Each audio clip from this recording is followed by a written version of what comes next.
It takes all kinds.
For those of you who want to know, that's Thessalian Studios.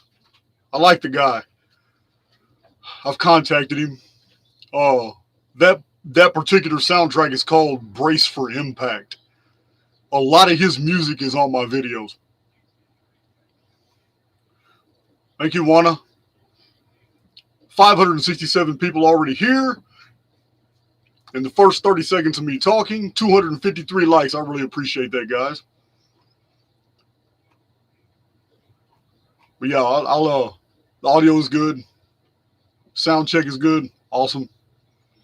That's this little bad buddy right here. I don't know if y'all can see it.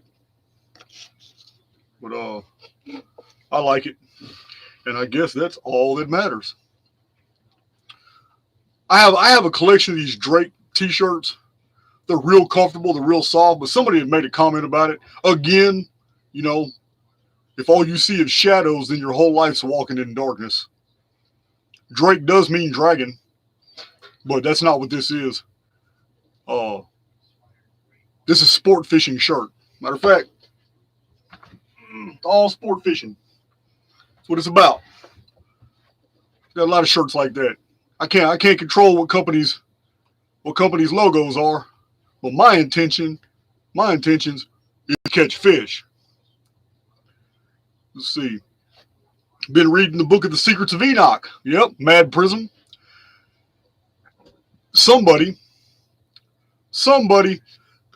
about 150 years ago was going through the archives of the Belgrade Public Library, hidden in plain sight, totally mistitled as the Book of Enoch. So everybody was just overlooking it because other people had already read the Book of Enoch when James Bruce had found it in 1773 in Ethiopia. So it wasn't a mystery anymore. Book of Enoch was interesting reading, but it wasn't an enigma. So they just passed over it. When in the archives of the Belgrade Public Library, this guy pulled it off the shelf because it was an old beat up looking copy of, but somebody had titled the spine Book of Enoch. So everybody ignored it for a long time. He opened it up and found out it was a gold mine, a hitherto unknown text preserved through the Middle Ages. It was titled the Book of the Secrets of Enoch, and it's totally different than the Book of Enoch. Same subject matter, but it's just very interesting. That's the history. For those of you who don't know, it's called Second Enoch. There is a third Enoch, but it's spurious. It's of late antiquity. Somebody recently wrote that within the last 100 years.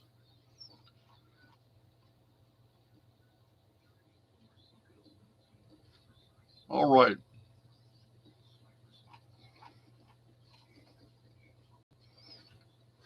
$720 people listen. I appreciate it. I don't know exactly what. Can y'all see both of my hands? How much of my studio can you see? I see inside the studio app what my screen looks like. How much do you see? Do y'all see my hands?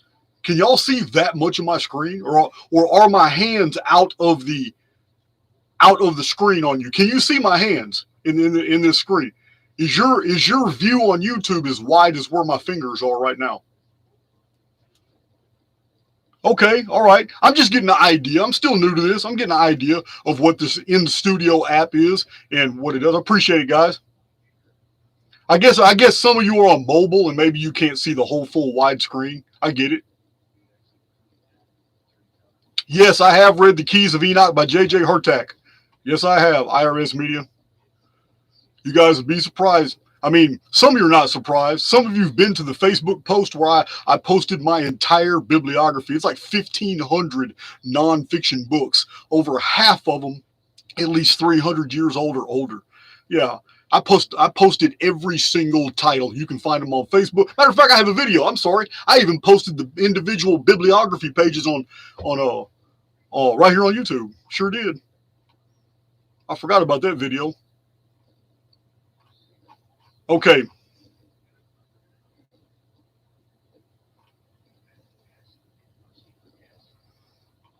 Oh, Jahara popped in. Hey, thank you, moderators. Shiva Shampoo, Christine, Square Peg. You better get those isometrics ready. There's some. First domino has fallen.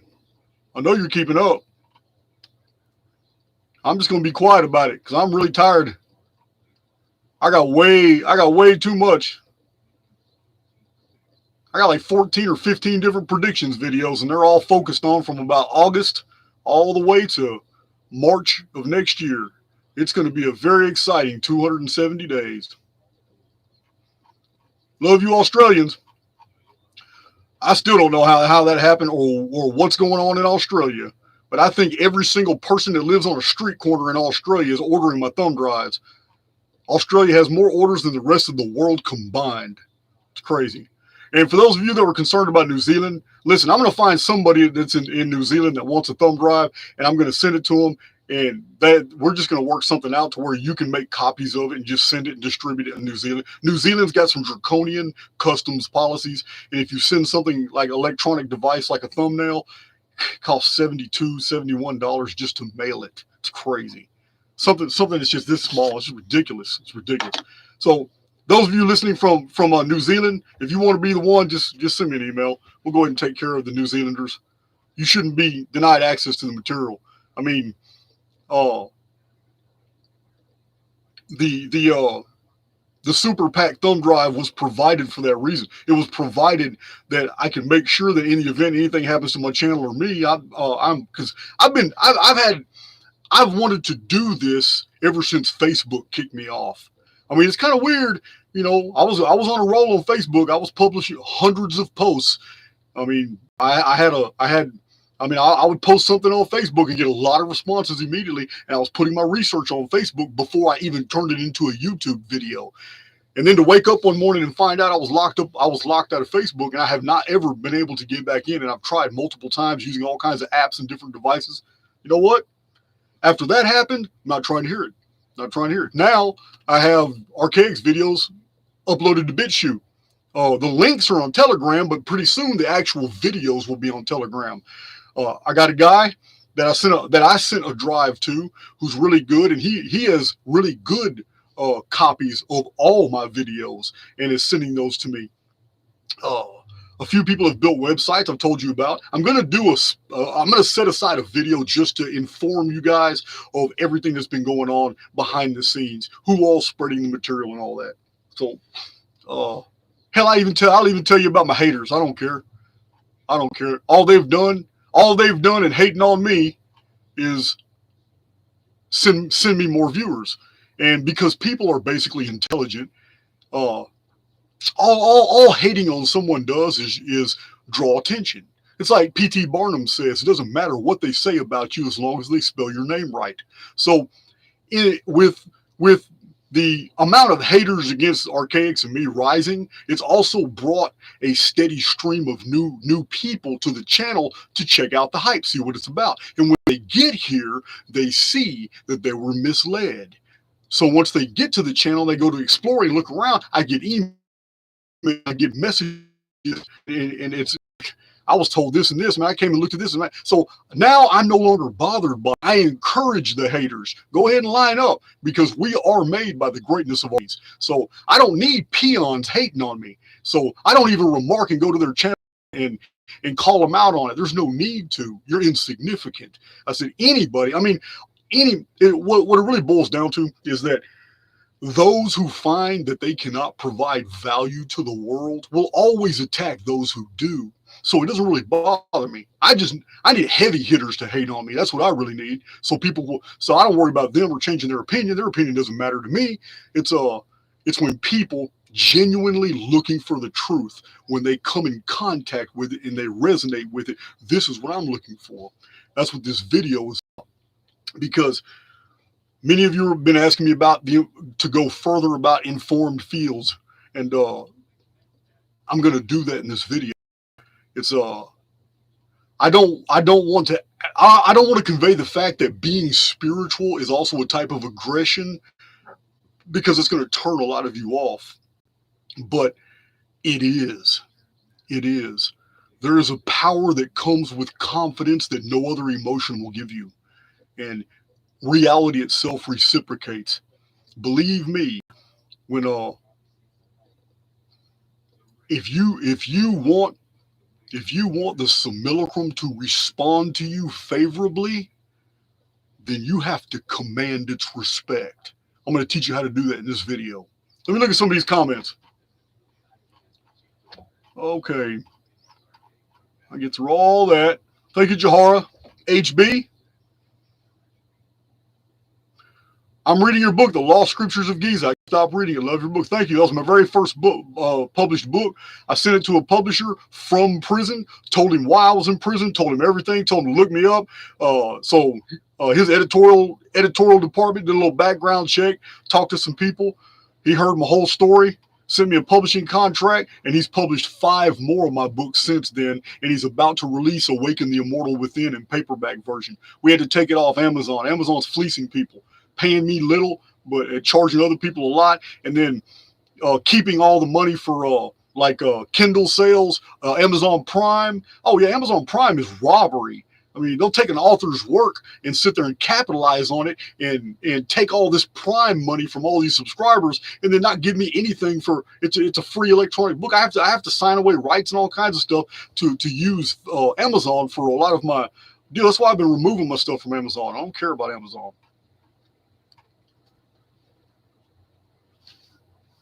Thank you, Tammy Lynn. Yes, James Sharp. If you're new to Archaics, be prepared to go through 5 stages of grief. Cognitive dissonance is your enemy. It's not me. But I have a video how you can use cognitive dissonance into a tool. That barrier you hit when you're confronted with information that you resonate with. However, it's in dissonance with everything that you've come to believe. That's a paradox, because you think you know the truth until you come across more data that shows you otherwise. So many people have hit that wall on my channel, and those who are strong of spirit, those who are the more critical, deeper thinkers, those are the ones that come around, because it's only the minority. Archaics, I have said from the very beginning, from my very first 10 videos, I was specific. Archaics is not for the masses, and it never will be. Yes, the channel may blow up, but even if I get 250,000 subscribers, that's not a drop in the bucket compared to the YouTube universe. YouTube's got channels that have 500,000 to 3 million subscribers. Yeah, this I don't even have 40,000. I'm not complaining. What I'm saying is we are an extreme minority. All right.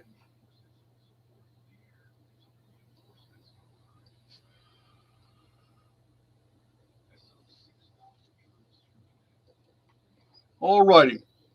So the acquisition of information. I have said this many times in many prior presentations that the purpose of life is not the acquisition of information. The purpose of life is not for us to become brainiacs. It's not. It's not meant for everybody. The purpose of life is to acquire experiences and be put into situations that basically mold our personalities. And in so doing, information is absorbed into our field. And one of the greatest things that you need to realize about yourself before you start changing the world around you is that yourself is not this body, this person that people have come to know, this avatar that is walking through a material construct. If you associate yourself to the husk, then you're far from ever being able to understand the true properties of an informed field. As a spiritual being, you are basically an oscillating field of pure information. Right now, my informed field occupies this avatar y'all know of as Jason of Archaics. My informed field is using this vehicle to get through this physicality, but it's not who I am. And that informed field comes with many advantages. Animals read it. They understand when they come into contact with certain people. If you don't like dogs, those dogs will know it and they will respond. If you fear being bitten, they will bite you. They read the informed field like you wouldn't believe. You can call it whatever you want, responding to instinct, being visceral. But dogs are very intelligent, and they respond to the type of communication you're projecting. It doesn't matter if you're not projecting it with your mouth; you are projecting it with your informed field. Your informed field carries data and information into the informed fields of everybody around you at all times. This is why you always catch somebody looking at you before they look away, because they were their concentration was on you. Your informed field instantly picked up on that, and you looked dead at in the direction of where they're, and you caught them looking at you, and they turned away and looked somewhere else. It's innocuous, doesn't really mean anything other than that, but that person's consciousness was on you. This means that we are more real and aware in the unseen than we are in the physical. There's no surprises in the physical. We all know what the capabilities of physical bodies are. We all basically know what kind of construct we're in. It goes by set procedures, protocols, and rules. And there's always it's very causal. There's always an effect for a cause, and we know what those effects are most of the time. The physical properties around us are easy to learn. We learn them ever since we're a little infant, and we burn our fingers on something, or we put something sharp in our mouth. We learn the barriers, and we learn the do's and don'ts of the physical world. But while we're learning all that, we're also absorbing a tremendous amount of information from another world. We're living in two different realities. The informed field is absorbing information from other people's informed fields. This is why it is very important about who you hang around with. Believe me, you will start resonating with anybody that you're around with for long periods of time. If you're resonating with someone who is very materialistic and of the world, then it's going to affect you. You're going, and I mean, don't get me wrong, your presence with them will affect them as well. I mean, when I was in prison, it happened to me all the time. All the time, my calm demeanor, My ability to process information very fast, to assess a situation, to know the best out that would be the best outcome for all parties involved. This right here made me very valuable in the prison yard or the cell block context. People respected my opinion, and they often knew to do away with any violence, especially racial violence. Let's go talk to Jason first. You too will become a known pillar in your own circles once people realize that there's something more to you than just the physicality and just the cerebral output. Your informed field is something that people may not understand, but they resonate with it. When you walk into a room and you give a dissertation or a speech, people begin vibrating on your frequency, as many of you are vibrating on my frequency right now, in resonance over space-time, because it's really illusory. There really is no distance between you and I, because we are nothing but pure energy. Everything else is total dressing. Everything else. Your past is dressing. Your future is dressing. Your environment is dressing. Your attitudes are dressing. Your rights, privileges, and immunities are all dressing. None of that is you. You are an informed field from a scientific perspective. A cloud, a data cloud of immense capabilities, so sophisticated that you can actually affect the material world, and you do it every single minute you're alive. You can do it in great ways if that's what your intent is. But the more you move the world around you, it basically requires a self-awareness of that capacity. Remember, I tell you guys a lot. The recognition of power produces power. The obverse is also correct. Both of them are equally true. The obverse is if I believe opposition exists, then opposition will appear.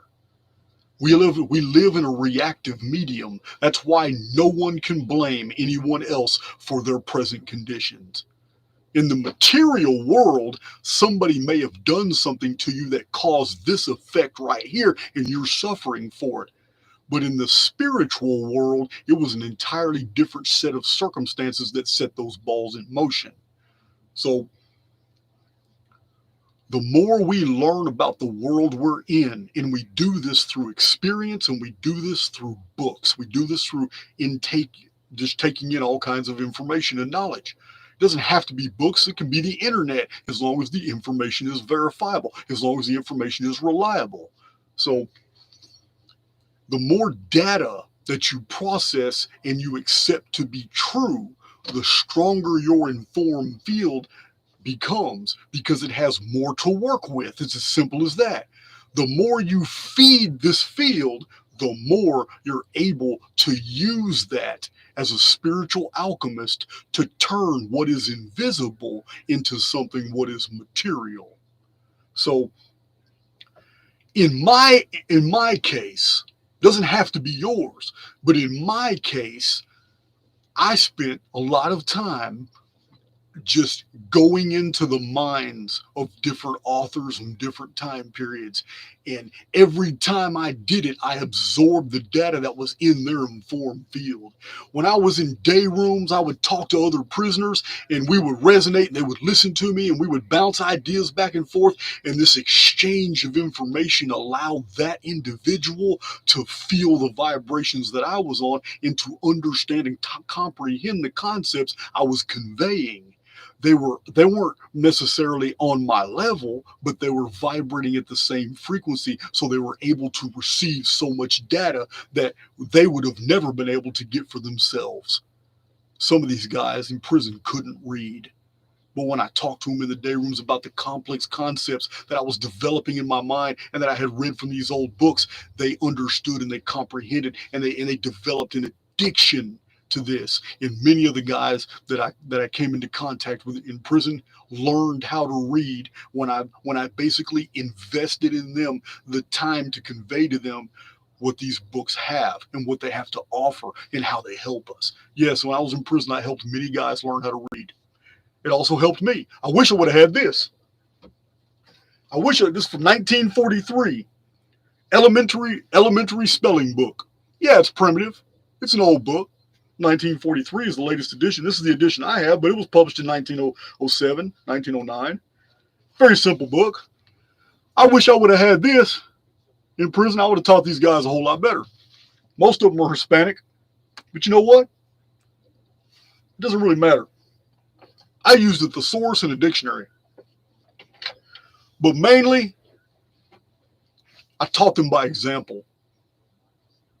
I would just look at a sentence in a book, some of the books that I was reading, and I would read that sentence, and then I would show it to them, and I would break it down.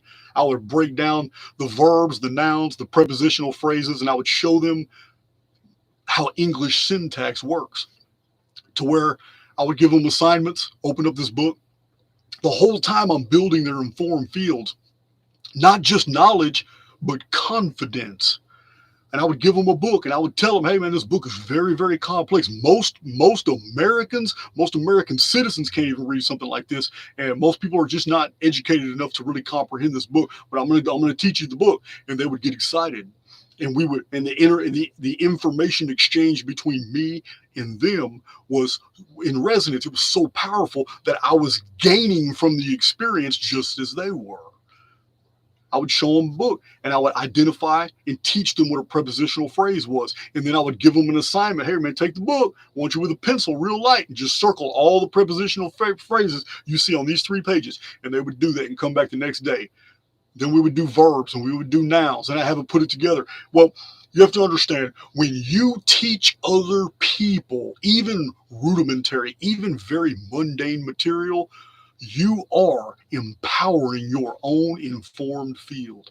You are being given power and energies from the universe itself to do what you do. You're becoming a conduit. When you are a conduit, you are far more powerful than when you are a battery. It's a totally different experience. Most people walk through life being a battery, and they drain that battery and they walk around and they wonder why life sucks and nothing's happening for them, and they can't think of anything else to do but attack other people. They're just a battery. Sometimes that battery, by experiences or coming into contact with the right phenomena or people, their battery gets fully charged, and they're living life. And the more they do, that battery drains down. That's not how you live. Once you learn to be a conduit, power will flow through you that is almost unbelievable, and you will accomplish magnificent things. And if you think that this is something that you need to take time to learn and to be able to bring into your awareness and able to execute, then I promise you it's going to take time for you to learn this. And it's going to take a while before you're able to feel and experience the type of power I'm talking about. We live in a reactive medium. When you assume power, you will be given power. It's that simple. When you're giving it to someone else, believe me, the universe has an overabundance to make sure that everything that you expend is not only replenished, but you're given more. Remember, there's a spiritual law, and it is found in Scripture. To him who has, more will be given, and to him who hath not, even what he has will be taken from him.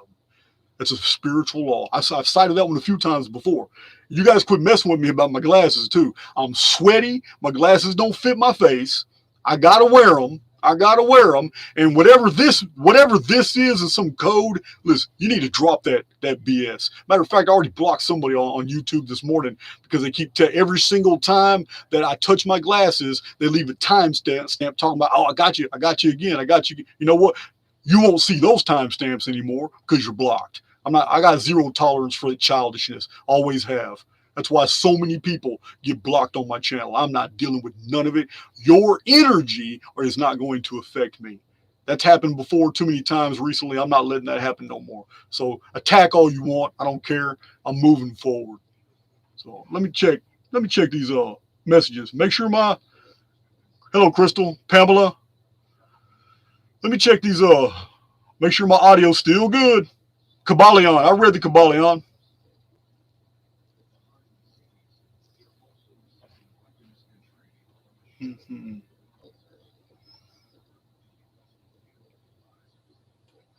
Runaway train. Wow, what a tool. That glasses tracker guy. Yeah, it's crazy. Yeah, it is crazy. Yeah, it is crazy. I don't know why people, you know what? There's a lot of my site, my YouTube channel provides a lot of value if that's what you're looking for. But it's also very obvious that there are people that are not looking for that.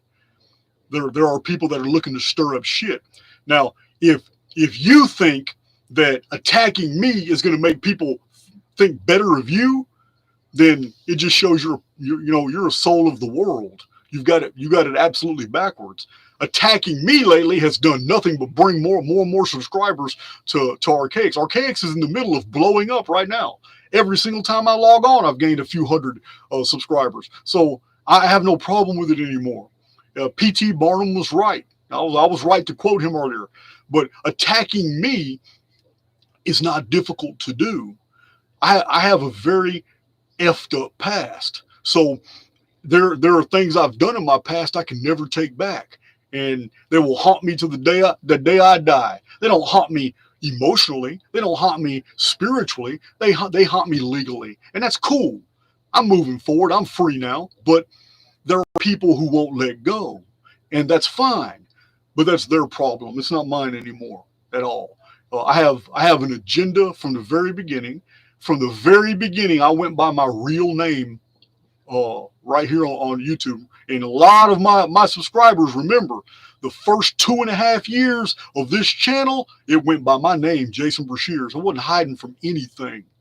Very, very, very open about my whole past in my videos. But when I saw that my channel was growing exponentially fast, I had to go ahead and secure the Archaics name for YouTube. So I went ahead and changed the title name. I even created a backup channel. For those of y'all who don't know, Archaics has a backup channel on YouTube. There's no videos on it yet, but it wouldn't take but one night for me to put all those videos, a whole bunch of videos on there and just start uploading. But right now, somebody's doing that for BitChute and Telegram. But we'll worry about all that later. Worry about all that later. So, let's go pick a book. Okay. The majority of the books that are on my shelves behind me, they either have continued value or I'm not done researching them, because my bibliography is over 1,500 books now, and there's just no way to fit all those on the shelves. I've given a lot of them away. But this is The Big Splash. The startling new discovery about the origin of water and life on the earth and the explosive controversy that rocked the scientific community. Now, I haven't finished this book. I have not finished this book.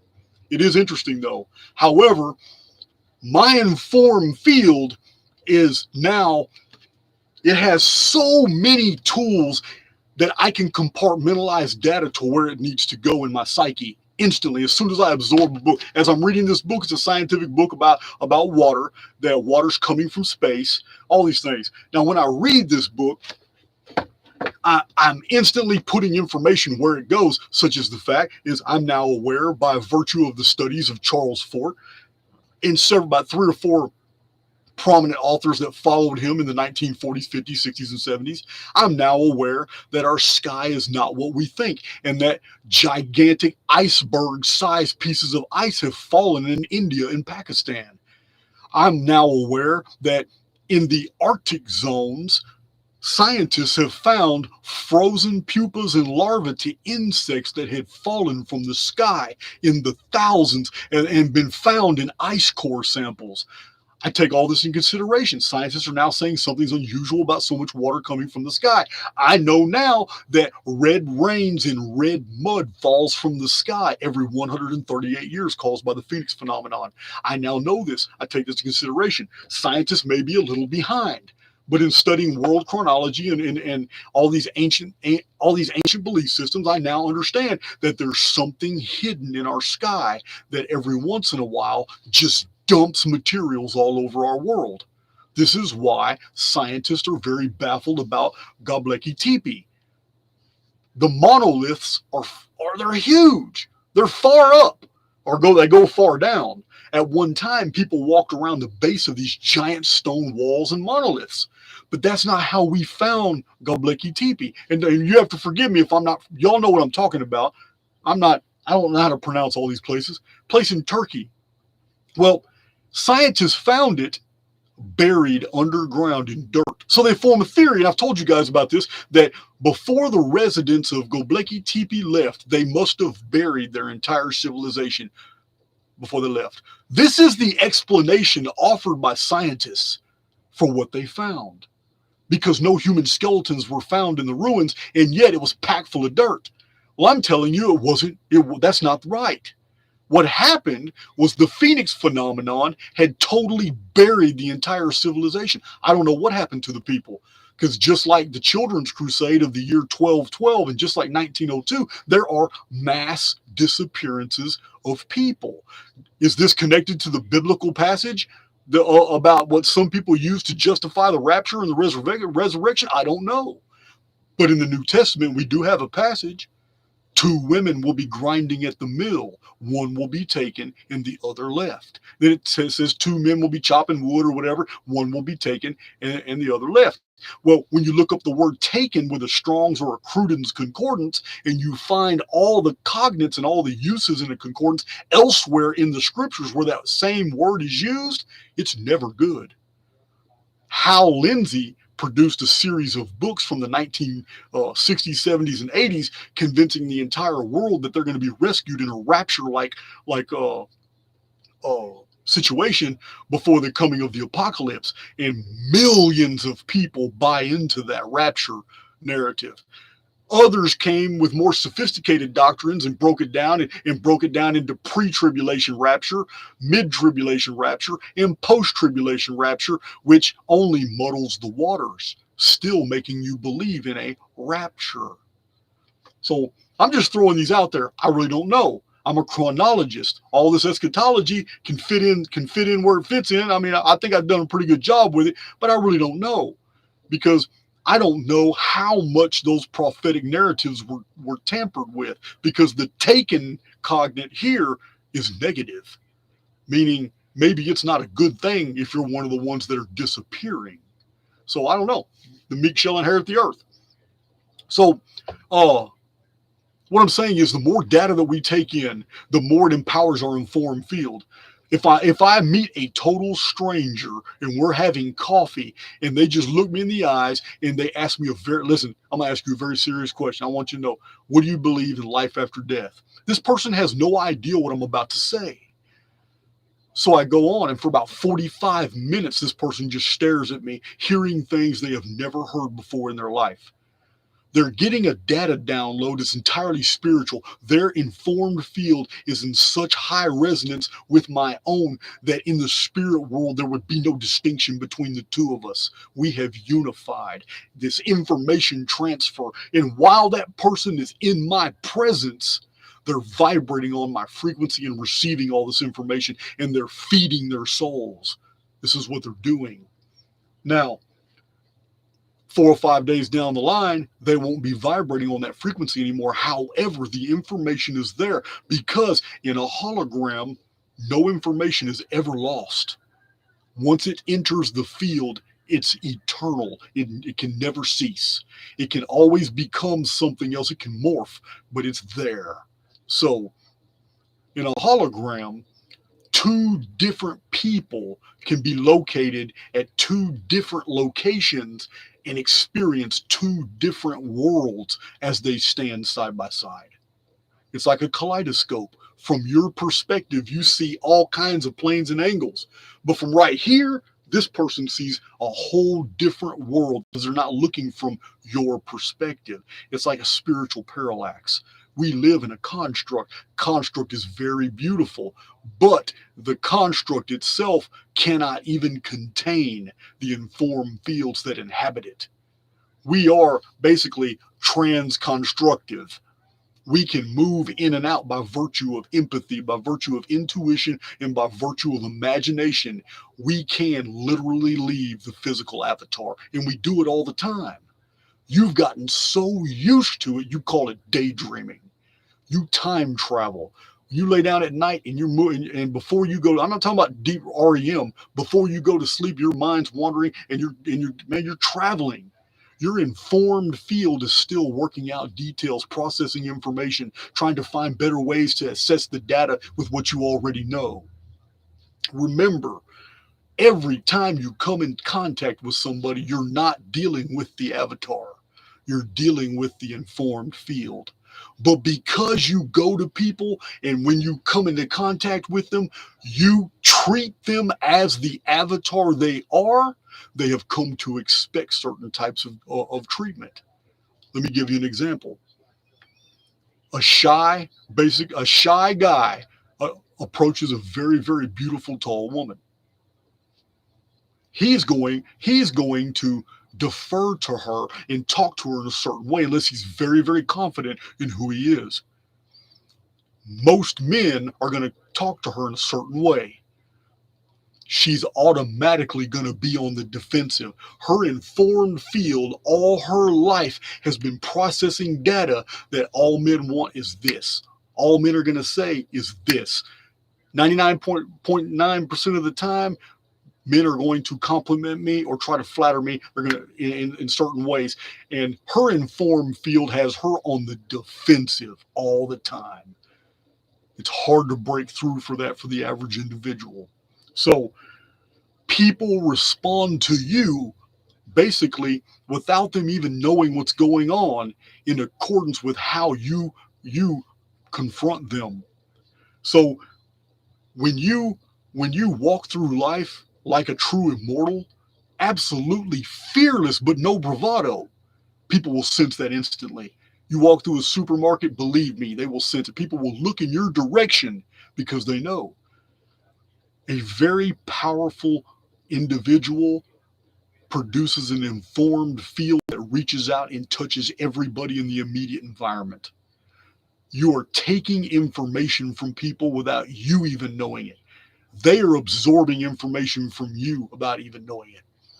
This is why, and guys do this a lot. This is why a lot of guys, they have a special ability. Now, women have these too. Women have in other areas, but a lot of guys have a very special ability. They can intuit just how dangerous another guy is. A lot of guys are very good at reading people, but it's not the physical that they're reading. It's a general sense. It's innate. They understand, okay, well, this guy here's dangerous. So they treat you accordingly. They're more polite, or they're more standoffish, or instead of being more vocal and outspoken about things, now they become conservative and watchful. Women are very intuitive about other females as well, and even men. But these are not things, anything that you could attribute to your avatar. They're everything to do with your informed field. So the more you absorb information about the architecture and the history and the future of our world, the mechanics of our world, the more your informed field has tools to deal with everybody in your immediate environment that you come into contact with, whether the books you read have anything to do about these type of interrelationships. It doesn't matter. There is a empowering in the acquisition of information that you hold to be true. So it's also very important that you watch what you absorb. Me, I've been absorbing history books. That's what I love. Let's see what we got here. Book I haven't read, but I will say you some of y'all see my bibliography. In my bibliography, I've read at least 20 different books about Nephilim and giants, all the Smithsonian cover-ups and all that. And I get guys on my channel every once in a while talking about, oh man, I've never seen a giant. I've never seen a giant skeleton. There are no human fossils, all this. Listen, people who have never come into contact with that type of material, they get triggered because it's so alien to anything that they've absorbed in their past. But I know that in 1877, because it was on display in museums all the way to the 1930s, but I know in Ohio in 1877, a human femur was found in quartzite, fossilized. And it was shown for the whole world to see. Everybody used to go watch it. People traveled for long distances to come see an ankle bone, and a human femur that was completely fossilized in quartzite. That's amazing. It was also indicative of a human that stood 9 feet tall. So, and that might be in here too. That might be in it. And what's crazy is I got that data out of an old Time Life book. You know, Time Life books from the 40s and 50s were telling the truth. It wasn't until the 60s, 70s, and 80s that they started censoring and becoming more and more in line with the strictures that were now being put out by the Smithsonian Institute. This was sent to me by a subscriber. They want me to read it, and I will.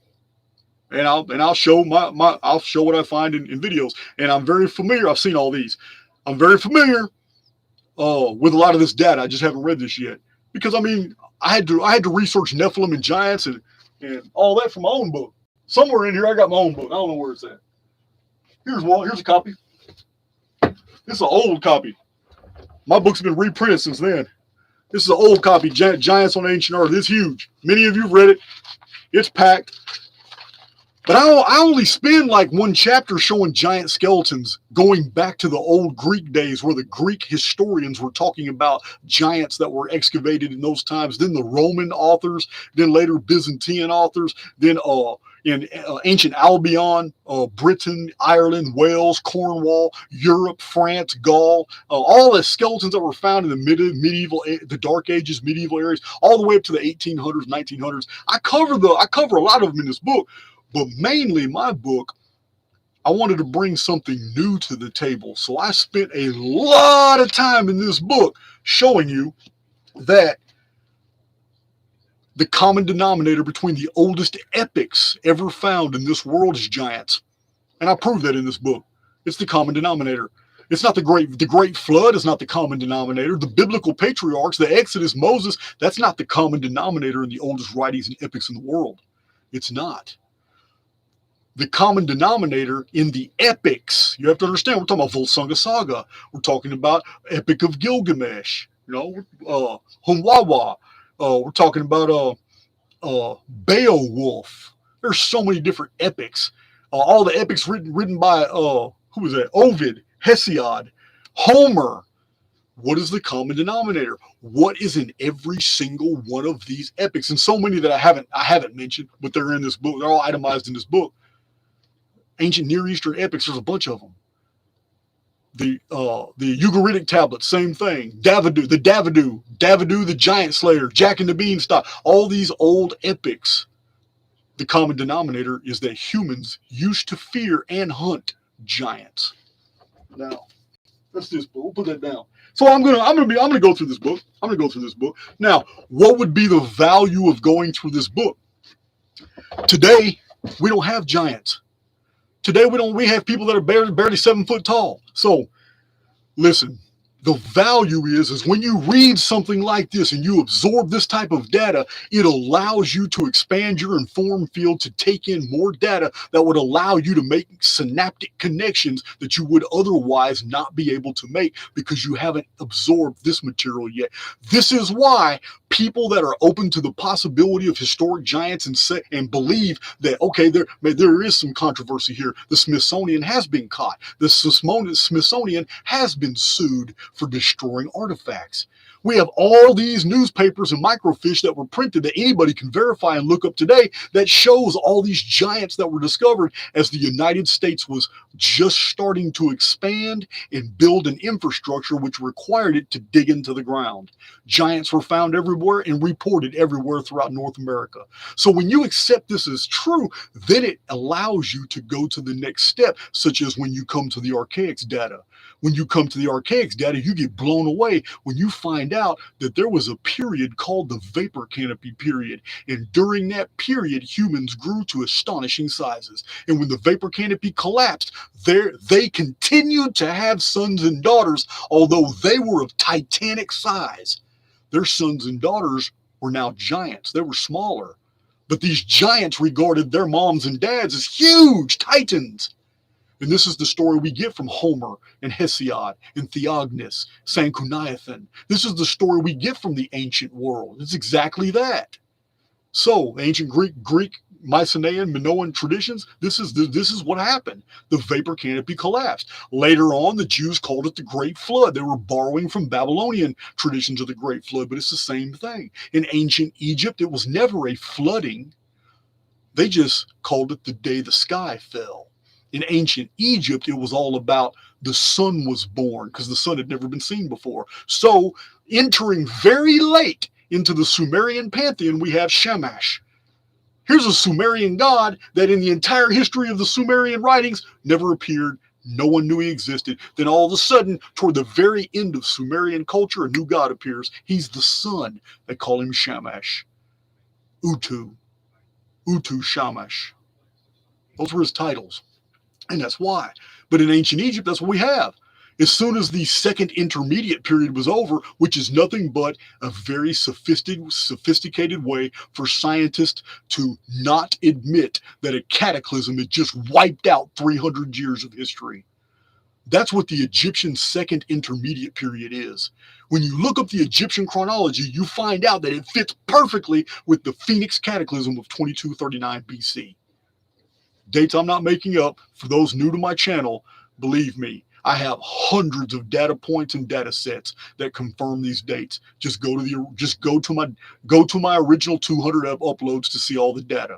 A lot of you new guys are coming to my channel and you instantly get triggered because I spit these exact specific dates and you don't realize just how well supported in chronological records and history and mathematics that they are. Not only that, but even scientists agree to the 2239 BC date, and I cite those sources.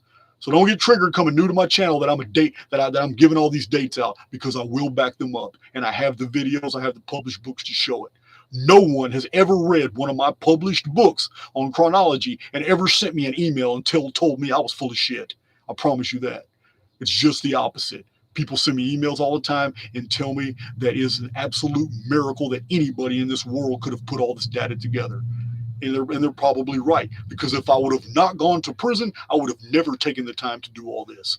I would have been doing the same things you guys were, raising a family, going to work, trying to take care of myself, pay bills, maybe raise kids, and chase tail.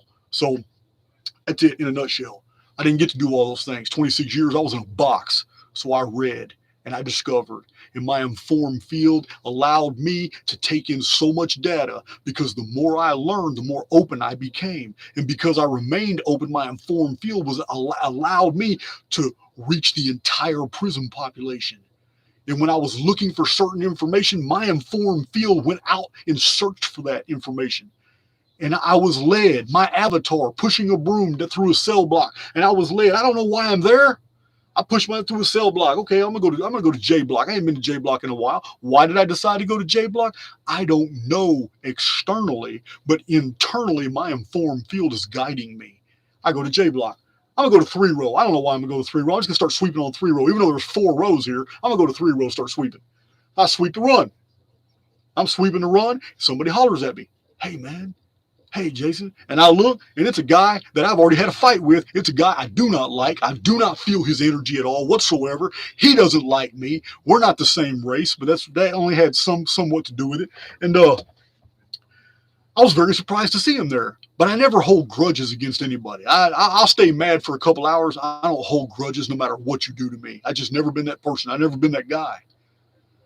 And then I'll talk to the guy, and I find, okay, y'all were burning mattresses last night, and y'all were doing it. No wonder they needed some janitors down here to help clean up today.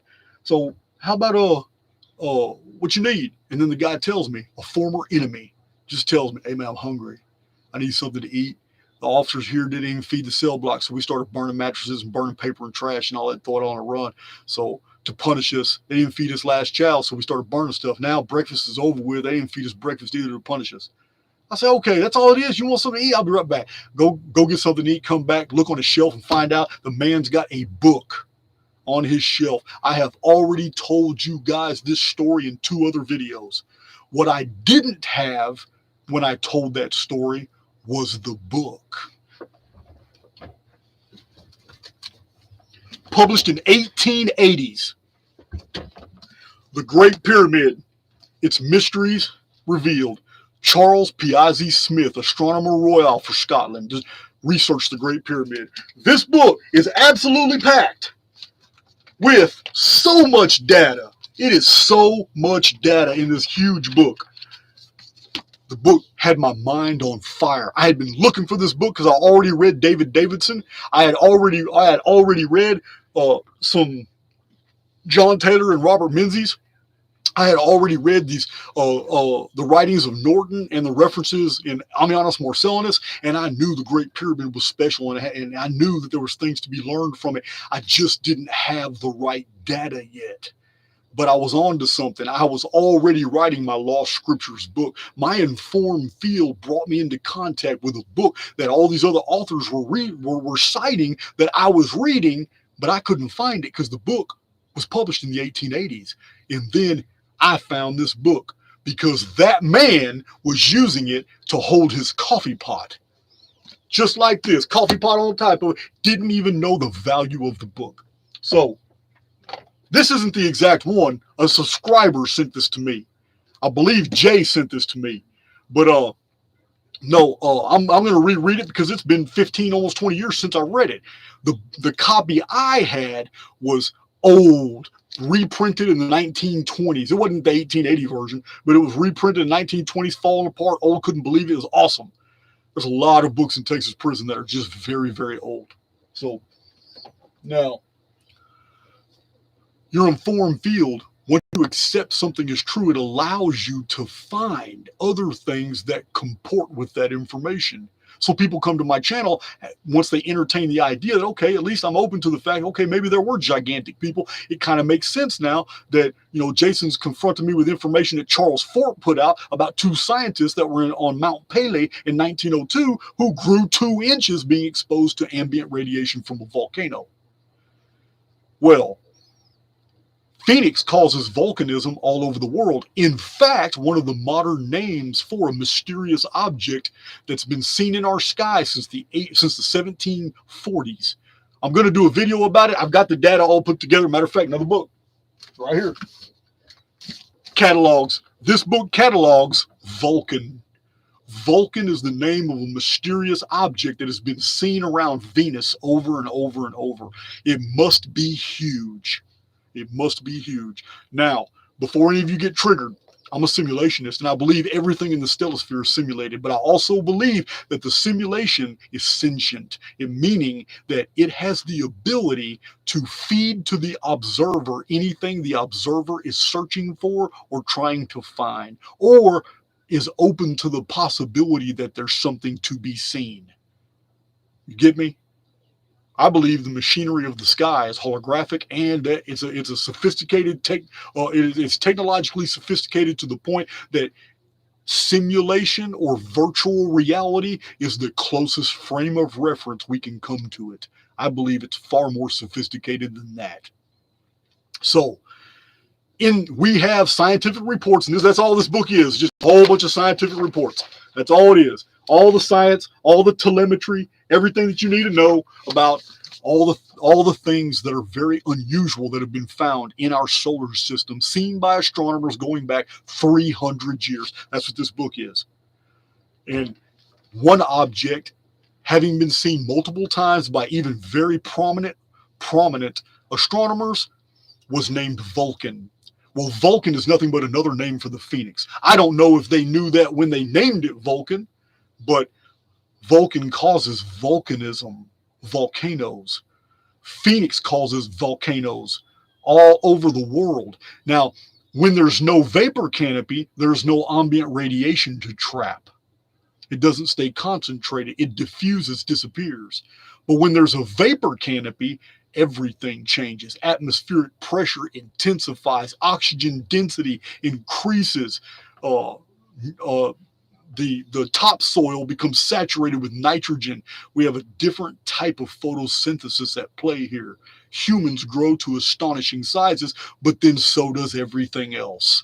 All flora and all fauna. All mammals and marsupials, reptiles and amphibians, fish. Everything grows to much larger sizes. Trapped under the vapor canopy, ambient radiation from hundreds of volcanoes spewing it out is actually beneficial. It's a type of radiation that makes things grow. So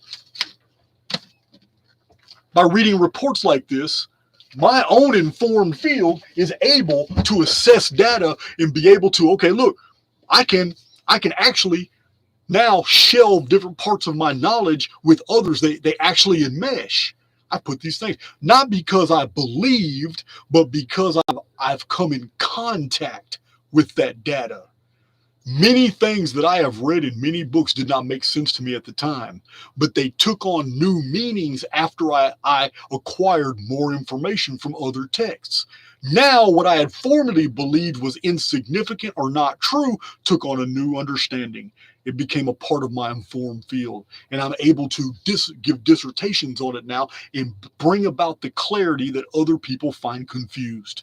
It's easy for me to do that because once these things become a part of my informed field, I'm convinced of them. I now know the material. This is where memory comes from. Memory is nothing but the byproduct of strong belief. Simple as that. Look at something else. Okay, I've showed you guys. Well, I'm sorry, guys. I got knives all in the way. Got all kinds of stuff on my deal. I just dropped my magnifying glass. Some of these old books are real tiny print, so I got to use different types of magnifiers. Here's one of them right here. This one right here comes with all kinds of adjustable clamps. I got to be careful with the pages on some of these books. And then you guys know I got this. You guys know I got this. This right here, always helping me out. This right here is always helping me out. This is used when I don't want to miss anything. Here it is, the Great Lakes Triangle. All right. When I started reading all kinds of mysteries about the Bermuda Triangle, they didn't really make sense to me. I used to believe in the ancient aliens theories. I used to believe that the reason why so many of these yachts, sailboats, kayaks, so many of these Cessnas, municipal aircraft, single engine and twin engine prop, military aircraft, the reason why so many disappear in the Bermuda Triangle was because the aliens had some Atlantic base underwater. That's misinformation, and that's deliberately put out for you to believe. It's not the truth. There's no alien species living in the Bermuda Triangle, kidnapping, abducting humans and all. It's not happening.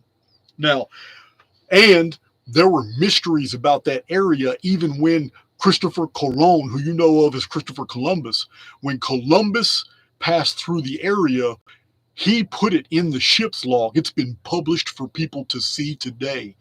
He saw unusual phenomena and documented it in that area of the world when he sailed through the Bermuda Triangle. So this is way before. So that's why I'm telling you that, because a lot of people have the theory that it's military industrial complex. They put this stuff out because they're trying to keep people out the area.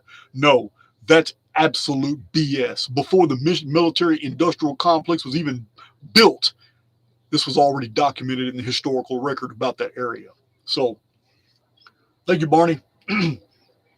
So now,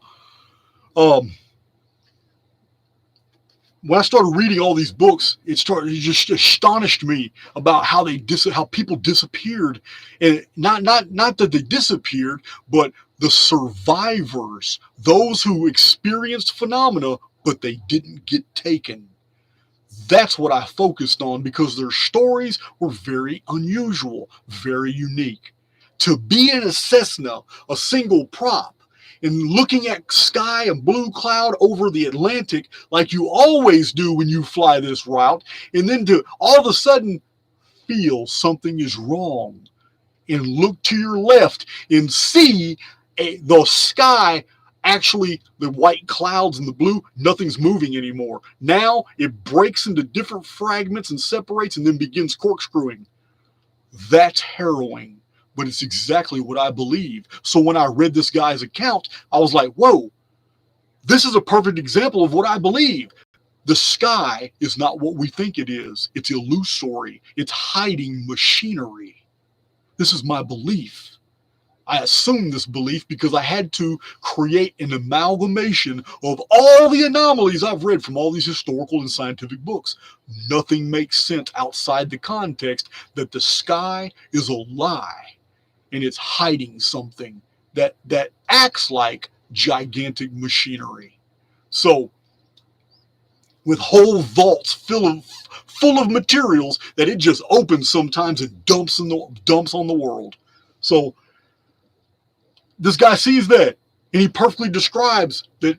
Well, so when I read that about the Bermuda Triangle and that people on yachts have seen derelict ships in yellow fogs, a yellow fog appears, and yet the water isn't moving like it's supposed to, and the ship isn't in the water like it's supposed to be. It's almost as if they're looking transdimensionally into another time period, but at the exact same location here in this geometry. But something is wrong. It's erratic. And people in our holography, those of us in the 21st century, look and see a ship that's 200 years old that doesn't appear to have anybody on it, and the masts are broken. It looks like it's been through a storm. The sails are all ripped up, and the ship is just floating basically a few feet above the water, as if the ocean level has dropped some.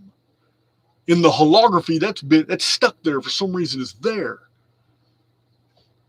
Things like that get absorbed into my informed field, and they get compartmentalized with things that I've read from, like the Barney Hill story from the 1960s, UFO accounts from the 1970s that don't make sense, but they're describing the same thing, but now on land. Imagine being in a car driving down the road. All of a sudden, there's a bright light in front of you. A beam comes down out of the sky as if a window opens and light comes out. And you watch a cow levitate. And the cow looks like it's been cut out of a picture. It doesn't move. It doesn't struggle. It's absolutely frozen in time, almost as if a piece of time space was frozen and it's only two-dimensional, flat. And it's just being lifted up into the sky. It's gone. The light disappears, and all of a sudden your headlights and your engine and everything comes back on. You're good to go. How do you process something like that? But it's happened to many people. Now, what I'm interested in is not what happened to the human that observed it, and I'm not interested in what happened to their vehicle. I'm interested in the optics. Because when you're driving down the road, you're going to see a cow, but he's going to be three-dimensional. You're going to see all different areas around it. Because the simulacrum is able to feed us reality tunnels and holography as long as we're going in areas that it's already built sufficiently for, such as streets and roads and highways. Those are all very, very well populated with data by the simulacrum, because people are always going up. What's not populated is a country road where somebody comes down, and next thing you know, something outside the construct reaches in and pulls something out. Bad timing. Something's wrong with this scenario. I don't believe the simulacrum is godlike. I don't believe it's perfect. I believe there's been many edits throughout history. Being able to ascertain this is the value of accepting more and more data into my informed field. Now, I take all the mysteries in this book and I catalog them, and they comport with things that are in the UFO abduction phenomenon. Unfortunately, I don't agree with the fact that it's UFOs abducting anybody, because I've shown in other videos that UFOs do not act like what we're told they are. These aren't unidentified flying objects as vehicles. These are something else. They defy physics. They're amorphous. They change their opaqueness. They change their size and dimensions. These aren't vehicles. These aren't even material objects. Now I have to add that to what they do. What have they been recorded to do? They disappear vehicles and people. So when I put these two data sets together, when I put these series of data points together from two different phenomena, what am I left with? I'm left with something that's acting like a rangefinder, and it changes size and shape when it gets close to what it's searching for. It lures planes and ships and people to certain areas, pretending to be ferries, dancing around a ring, pretending to be a will-o-wisp that bounces on the tops of bushes so children follow it into the forest, pretending to be something, but it's a rangefinder. And once it gets close enough to you, it can open up a dimensional envelope, and you are now a part of that holography. So when it collapses that field, you're no longer here. You're wherever that thing wanted you to be. That's my conclusion, and I've published this over and over in my videos and in my published books. I've long had this theory, because UFOs do not act like vehicles at all. I don't believe they're populated by people or creatures. They're not. They're rangefinders from outside the construct, and sometimes they work and sometimes they don't. So that's what I derive from books like this. All right. Okay. Strange artifacts. You guys know one of my personal heroes is William Corliss, scientist that put together all these anomalies from history, the ancient world. He's got a whole bunch of collections of books. Again, I read this in prison. I read some of his other books in prison, but this right here was a donation by a subscriber. So it's fascinating too. This is another book that I got to use my magnifier with. Absolutely tiny, small print, packed full of material on excavations of giants, excavations of tumuli, excavations of artifacts that do not belong in the historical record where we find them. Technological artifacts that defy explanation if you believe the establishment narrative. So when I read books like this, like Forbidden Archaeology by Thompson and Cremo, when I read David Hatcher Childress's books, I bet I just triggered that dude. I bet I just triggered him. So when I read David Hatcher Childress, when I read books by guys that have amassed, Jonathan Gray is a fantastic one. These guys that have put together these massive collections of artifacts from the history that do not belong. They do not fit into the establishment narrative of history that we've been given. I have to process this information, and I have to understand, okay, there's no way the establishment version can be true. Therefore, I'm ignoring it. I don't care anymore. And in my own version, for those of you who have gone deep into my videos, you know that I separate the vapor canopy world between the Technolithic period, the post-Technolithic period, which I also call the shock and abandonment period, and then followed after the great flood cataclysm caused by Phoenix, when the vapor canopy collapsed, the day the sky fell, when the sun appeared. That is the day of when the Heliolithic period began. This is closer to the ancient world that we've come to recognize, because the Technolithic period is almost erased. You know what? Hold on. Let me put my spider senses. My spidey sense. Here it is.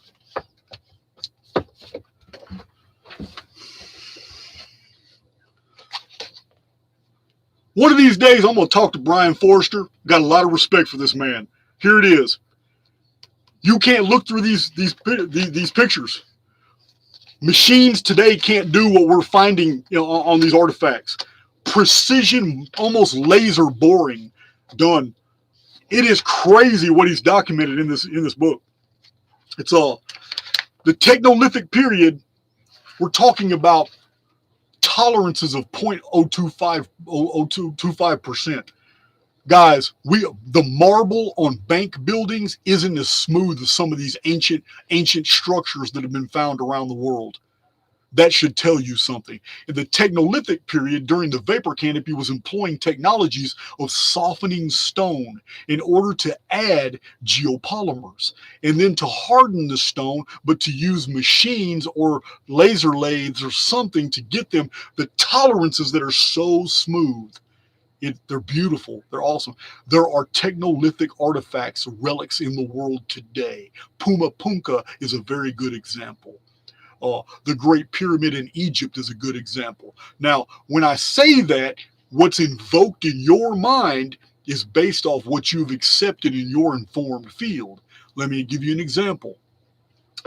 When I tell you of the Great Pyramid, in your mind, you see a ruinous block, a pyramid of thousands of giant blocks that all look rough-hewn and all messed up and all.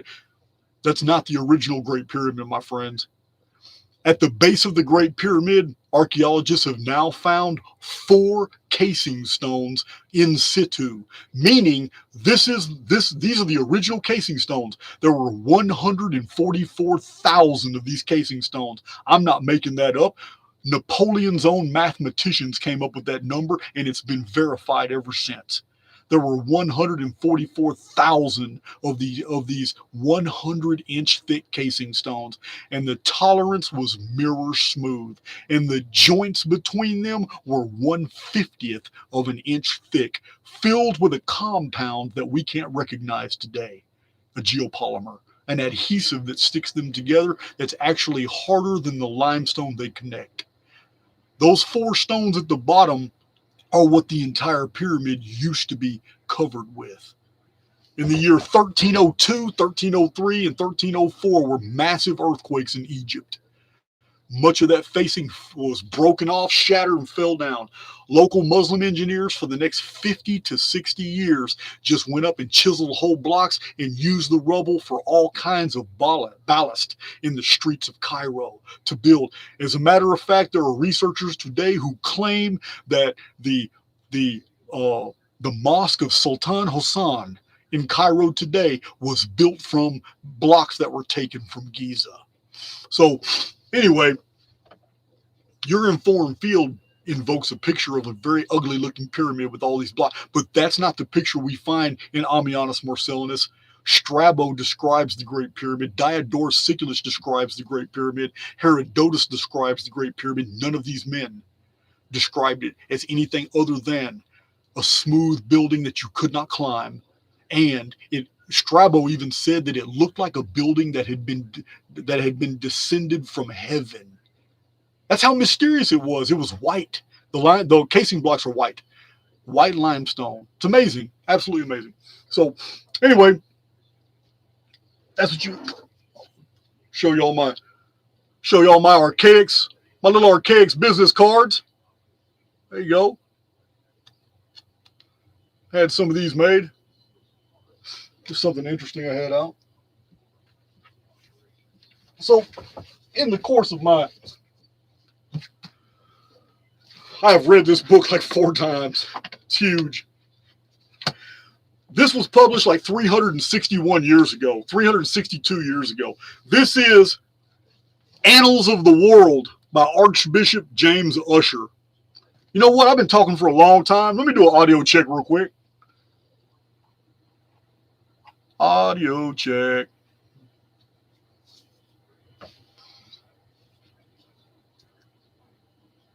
Audio's good. Great.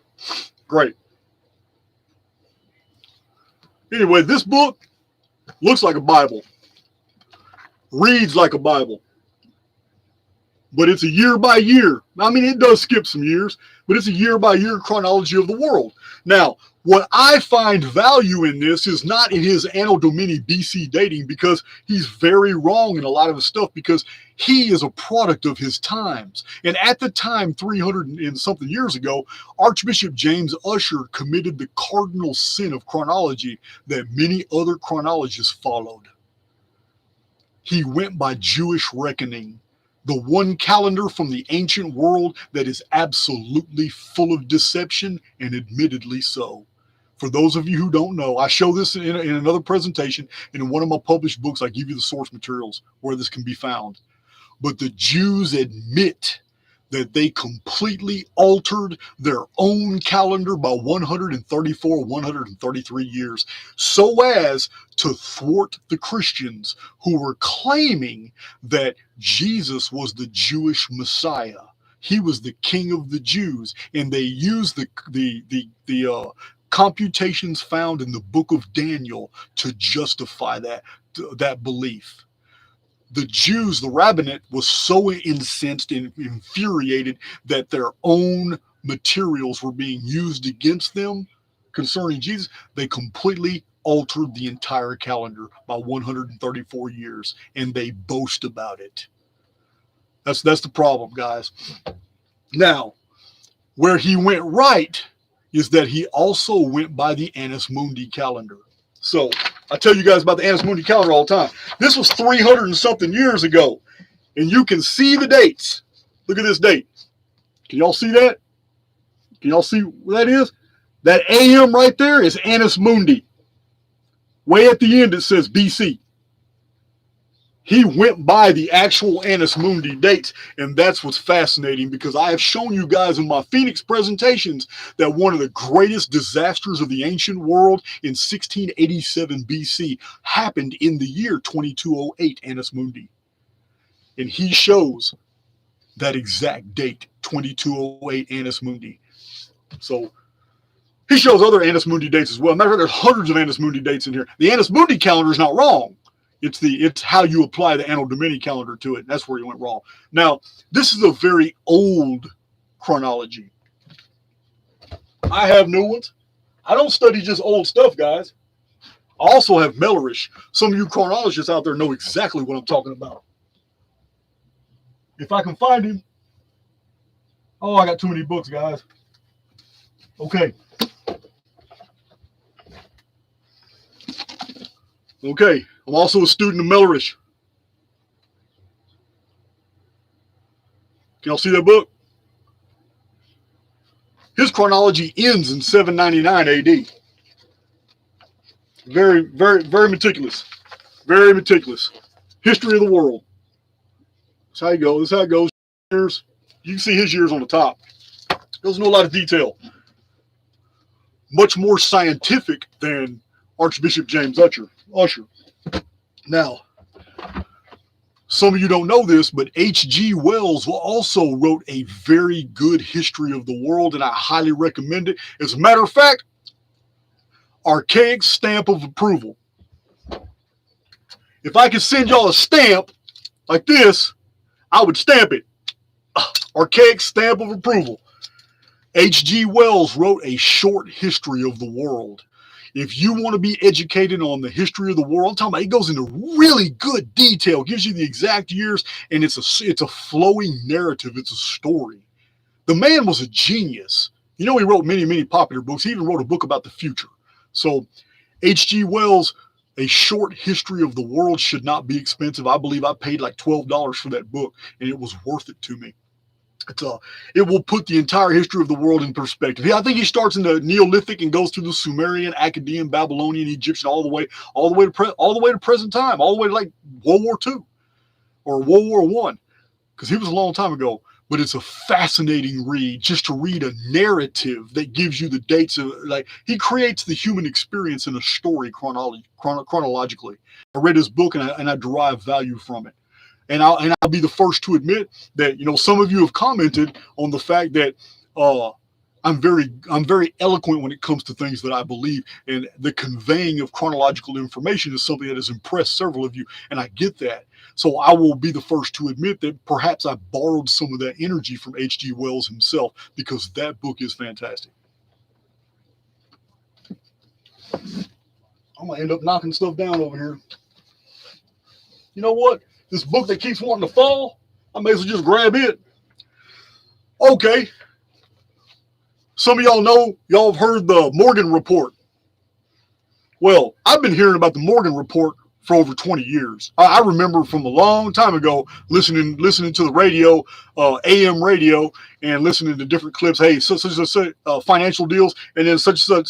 So, and then somebody would chirp in on a radio station. Hey, according to Morgan Report, such. And I never really gave it much thought. I never would have imagined that the man would have contacted me and told me, hey, man, I really appreciate your channel, man. I'm learning a lot from it. I really appreciate what you do. He's not a man of a lot of words, but he sent me a book he wrote. It's fantastic. It is. I devoured the first part because it was all history. After that, it kind of got me a little head dizzy. I didn't finish the whole book. But the first part goes into the history of silver in different civilizations. I found it very good.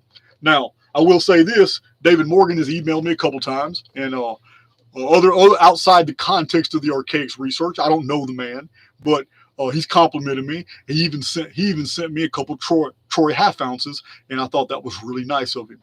But yeah, that's this book here. So if you think there's nothing to be gained from studying mythology, you got another thing coming. Because I've already told you many, many times that truth is best perpetuated through fiction. This is why Hollywood gets away. Now I'm having trouble with my glasses. That's why Hollywood does what it does. Remember, Jesus's teachings are very, very spiritual, but they're parables. And what are parables? Parables are images of truth. They're not the truth. They're images of it. So, I know there's a lot of you new to my channel that are getting turned off by my Dark Scriptures playlist because you get triggered and you don't want to go look at, you don't want to see any evidence about Jesus not being real. You don't want to see all that. But it's my firm faith. I will die for my beliefs. And my belief is that the oversoul has never needed to send in a physical avatar to die a gruesome death to save other spiritual beings. The whole thing is offensive to me. The oversoul does not communicate to us directly. Never. Only by imagination, empathy, and intuition does the oversoul connect to those of us that belong to it. The rest of the world's the living dead. And some of those are NPCs. They don't even matter. Most of this is all backdrop. Remember, all the world's a stage. That is not a light statement. And I've shown over and over that the entire gospel story, if you break it down into its image components, you see perfectly what it is. It was an old Greek stage play from the Orphic faith, borrowed in Samaria, in Galilee, turned into an epic narrative, but it's a story that's been around for thousands of years. It was only after 140 AD, after the navigator Marcion had basically passed on his gospel to other people, that somebody rewrote it and turned it into a historical event. But we have way too many writers that were existing at the time that never mentioned a single event. Men that lived in Israel at the time. So, anyway, mythology. I have a video that breaks down the whole Poseidon, Medusa, Andromeda. All these are constellations in the sky. Phoenix is a constellation as well. It breaks down what that myth can be dated with precision. It was a Phoenix cataclysm. Yeah. All about the flooding of Joppa, the sun darkening, the battle against the Kraken, cutting off Medusa's head. What Medusa's head really signifies, I've got all that on my channel. All that's here for everybody to see. My videos are absolutely free. There's no excuse not to know any of this material. Yes, the value of researching this mythology is because it gives us context for so many of the historical anomalies that we haven't been able to put together. Mythology is the telling of truth through primitive frames of reference. Remember, we started technologically advanced. That's what the Technolithic civilization was. Then something terrible happened. Something terrible happened. The masses then adopt frames of references centuries later that they understood more totem, more primitive, more visceral. They didn't understand the prior technologies that they were trying to describe. And then centuries after that, they weren't even trying to describe technologies anymore. It was all about witchcraft, gods, sorcery, and all that. The divine. This is what they were trying to describe. Mythology puts back the pieces. Oh yes, I'm a student of Graves.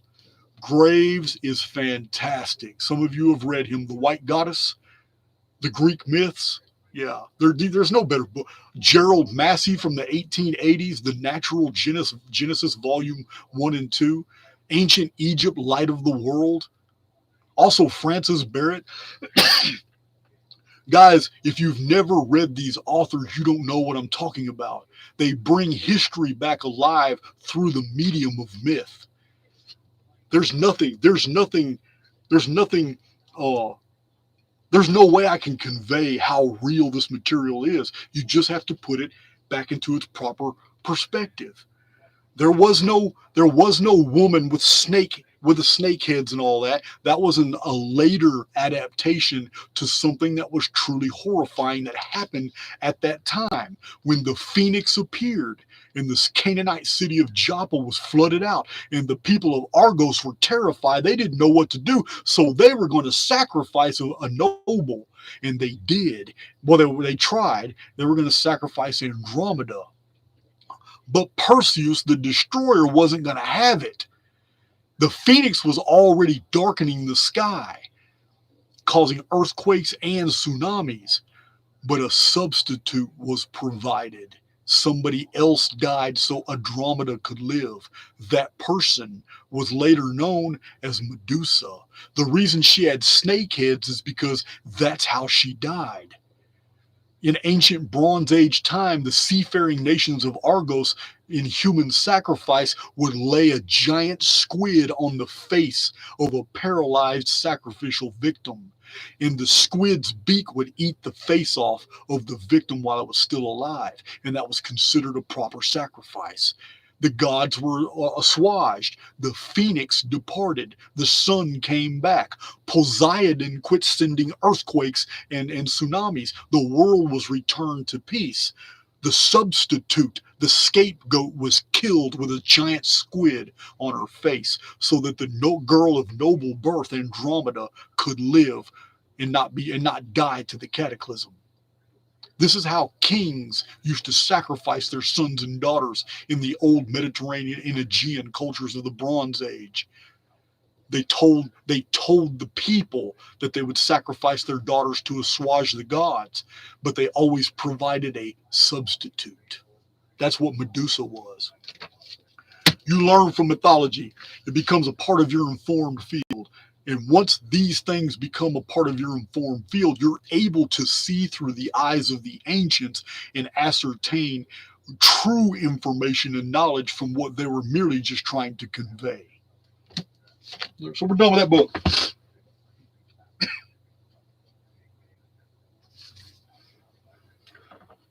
Book of the Zohar. I've read at least 2 different translations of the Zohar. Now, this is a book of the Kabbalah, the Jewish Kabbalah. The value of the Kabbalah is I'm not Jewish, and nor do I attach any significant value to Jewish materials, more so than I would any other culture's holy or religious books. But they do have some pretty interesting concepts in here, such as the fact that when you read the Bible, the surface text is for the masses. The Zohar and other books like Sefer Yetzirah and the other Kabbalic texts, the Kabbalah itself, these books convey that there's a deeper narrative at play, but you have to have the cipher, the actual codes. Like in the beginning, in the creation event, and then the beginning with Adam and Eve, we have the appearance of a flaming sword at the judgment when Adam and Eve are banished from Eden. A fiery flaming sword or flame of turning appears and prevents them from going back. Well, when you look up in the Zohar and you find different stories and references, you would apply the meaning to turning flame in the Zohar to that picture, and you get more of a picture of what that text is trying to convey. And the Kabbalic writings do this for the entire Old Testament. They provide these ciphers and symbols that allow you to see deeper meanings of the text of what it's trying to convey.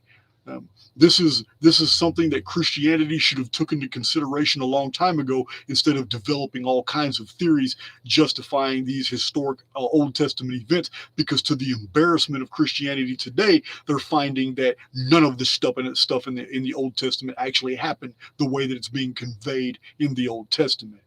Yes, it's very embarrassing. But when people truly, strongly believe in something, it doesn't matter. All the evidence in the world can be used against them, and they'll just say it's Satan. Satan's just making us. Satan runs the world, so of course they're not going to find anything. It's just not. It's not that simple.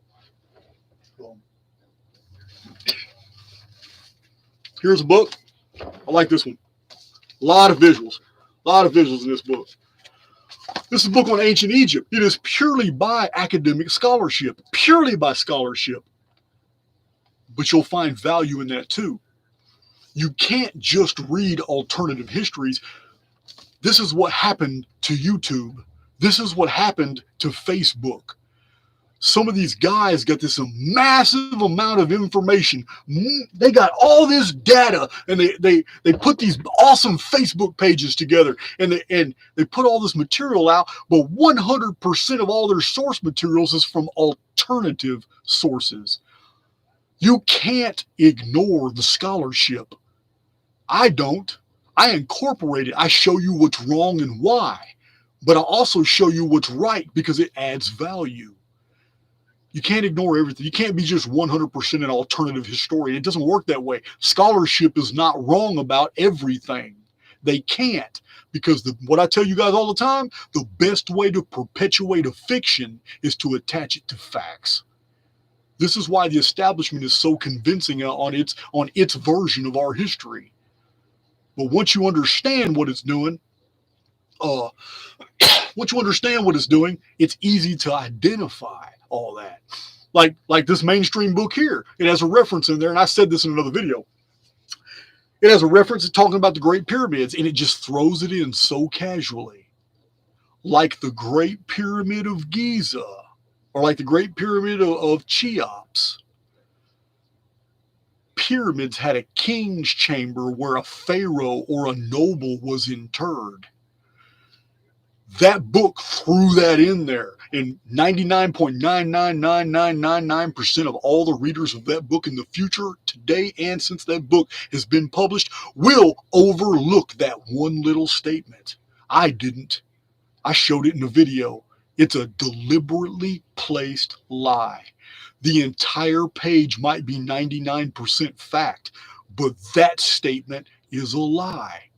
The lie is, it says that in the king's chamber, as with other pyramids, that's what it says, as with other pyramids, pharaohs or people of the nobility were interred. It's a total lie.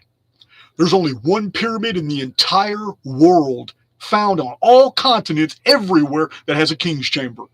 There are hundreds of pyramids all around the world that have subterranean chambers that go down. A subterranean deal opens up into a subterranean chamber, and a lot of those have well pits that mirror the Great Pyramid. Hauntingly precise, they mirror the Great Pyramid. But only one pyramid in the entire world, coming off its descending passage, has a ascending passage that goes up to a grand gallery. There's only one pyramid in the world that has that grand gallery, queen's chamber, antechamber, and king's chamber. Don't let anybody lie to you. You will never see a picture in any book in the entire world that shows a king's chamber in another pyramid outside the Great Pyramid of Egypt. None. It's the only one. That's what makes it totally different. That's why it's totally different. And it's also the only pyramid in the entire world where its scientific measurements done to the thousandth of an inch, as I've shown in multiple videos, are all divisible by 138. But I've already beat that up. You guys heard that from me many times.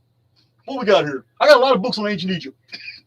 I got to be careful. I'm about to fall over here. Old book, Maps of the Ancient Sea Kings. What value did I find in this book? Well, this book convinced me that there was no ice at the poles 700 to 800 years ago, because the continents are mapped out and their geographical features, rivers, lakes, and mountain ranges are known in detail, and yet today they're covered in over a mile high in snow and ice. What? That's absolutely true, guys. Maps fascinate me. All kinds of cartography. It's awesome. The book is packed. This book is packed. I've read it several times. It's very scientific. This is by Professor Charles Hapgood. Maps of the Ancient Sea Kings. There are so many maps from the old world in here. His main issue is that we had cartographers over 1,000 years ago that were mapping an entirely different world than we have today. The contours of the continents are the same, but not the features such as ice and temperate areas and stuff like that. So it's very interesting, but it's just as far as absorbing this type of data into our informed field, it allows us to understand that, okay, so it wasn't the Genoans and it wasn't the Portuguese and the Spanish that first mapped North, Central, and South America, because these were already found in older maps. It must have been the Libyans who were doing a lot of ancient exploration and mining and setting up colonies all over the place, because the Libyans were hired as mercenaries by the Carthaginians. Carthaginians and the Egyptians were also finding different avenues to the old world and developing trade routes. This is why we find so much tobacco and corn in ancient Egypt. They don't grow there naturally. They were brought from the Americas. This is why we find animals that are native to Africa in the statuary and the reliefs in central Mexico. There was a lot of intercourse in the ancient world, and what we're told by the establishment today is absolutely untrue. There was trade empires that were in just 5 or 6 days sailing time going from Africa to Central America. So, all right. All I'm going to do, just one 10-second regression here for some, I don't know how to say it. I'm tongue-tied right now. I'm on history right now. Self-promotion. Hit that like button, guys. I got 1,487 people listening, but only 980 likes. Hit that like button. I know it's easy to forget. I forget too. I forget to like my own videos. Okay, real quick before I go into another tirade, what's my audio? Audio check. Good deal. Christina, that was fast. So, all right, we got those books out the way. Okay, listen. I have found some very unique things, and I've brought new things to the table that no one else has ever published or brought. This is what secured me publishing contracts. But I'm going to be honest with you that I am not the best writer, nor am I the best researcher. There are men that I yield to. They may not have found everything I found, but that's only because their circumstances differ. I was in a prison cell, and I had access to an unusual amount of literature and books. But there are people who can put pieces together with less data, far more precise, and I will give them credit. One of them wrote the Phoenix Solution. Listen, my publisher is a personal friend of Alan Alford. This is not his only book. He's written another fantastic book, Omens of Millennium. No, that's Harold Bloom. I got thousands of books going through my mind. That's Omens of Millennium was Harold Bloom. I'm sorry. But he's got another book. Oh, I can't remember. Maybe it's mentioned right here. Author of Gods of the New Millennium. Okay, the Phoenix Solution is awesome. After he wrote this book, he died. Some believe it was mysterious circumstances. He was killed. He's a personal friend of my publisher, the owner of Booktree. But anyway, this is a fantastic book that shows that the Egyptian chronological narrative is bullshit and that the truth is far more interesting. So I'm going to run out of space. Another great book. Okay, most people wouldn't choose this book. Most people would never choose this book off the shelf. Architecture in Mysticism and Myth, but it's precisely these kind of books that I came into contact with all the time and found some of the greatest materials. It's in books that are not about the subject matter that you're researching that tangentially touch upon and provide profound proofs of what you're looking for. This is one of those such books. Has nothing to do with cataclysms and calendars and all that, but in order to make the points that it's trying to make on different historical styles and mysticism and how they appeared in Gothic architecture and why the themes of Gothic architecture often involve calendars, the gargoyles, and all kinds of stuff. In order to make those points, it cites historical little anecdotes about certain discoveries that were made, like in 892 AD. When in Germany, they dug up things that blew their mind. Now, that's just an anecdote. These books are filled with weird stuff like that. That got nothing to do with the book, but in order to to bring more vibrancy and life to what the message they're trying to convey, they'll throw in this little anecdote about something they had read in another book. I read hundreds of books like this that had nothing to do with what I was researching and found some of the most profound proofs about the Phoenix phenomenon. It's awesome. Awesome. This is all about empowering your informed field, because the more you know, the more your informed field will reach out and pull in more information. Remember, it's a spiritual law. To him who hath, more will be given. To him who has not, even what he has will be taken from him. It's a spiritual law. The more you know, the more you will grow, and the more information will come to you.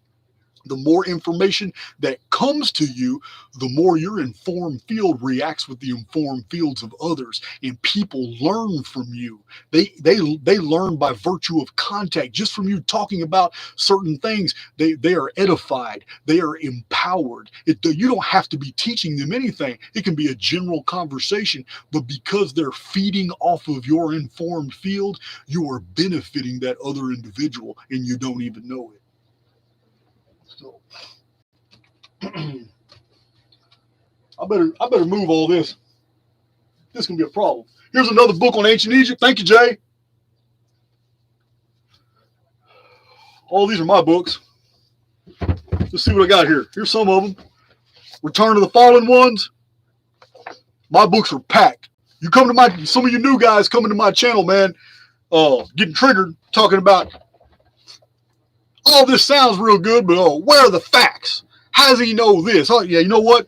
Every single one of these books got secured publishing contracts from an academic publisher who I am the only convicted felon this publisher has ever published. And he did it because of my bibliographies and the content. My bibliographies are packed. You want to know where information comes from? Look in the back of the book. Every single one of these books, packed full of data. Yeah, books aren't. That book looks skinny. These books are packed. These books are packed. That print ain't big. Well, anyway, what's those? I got more books in here. All right. Sacred History. This is a more modern book. I haven't started this one yet. I'm not going to claim to have read it. It's not the Sacred History that I thought it was going to be. Sacred History I thought it was going to be was written over 2,000 years ago. Let's see.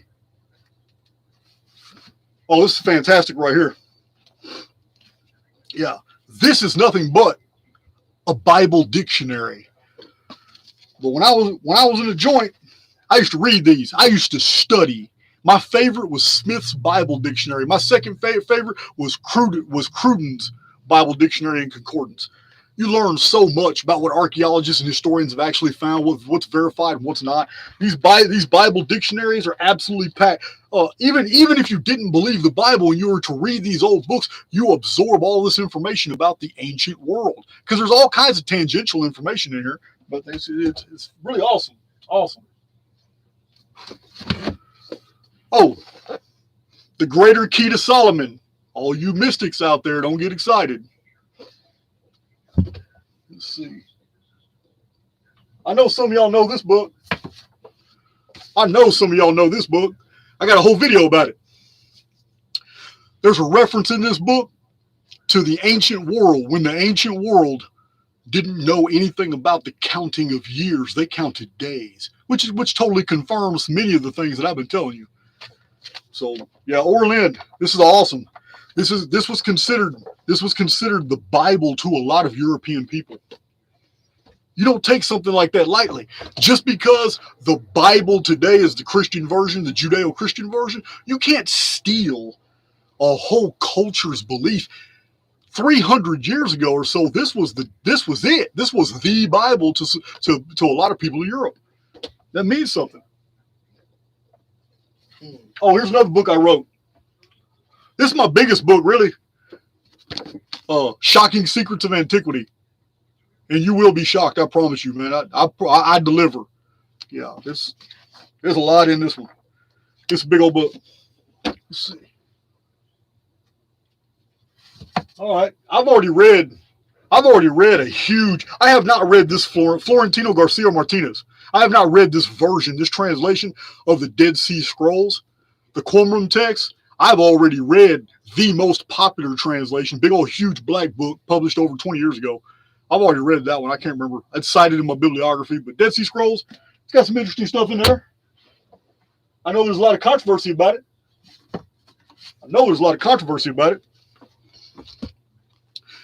Okay, Jack Barringer. Jack Barringer is a hell of a guy. He's written several books. He's published by Booktree, When the Gods Return. He corrects a lot of Zechariah Sitchin's material.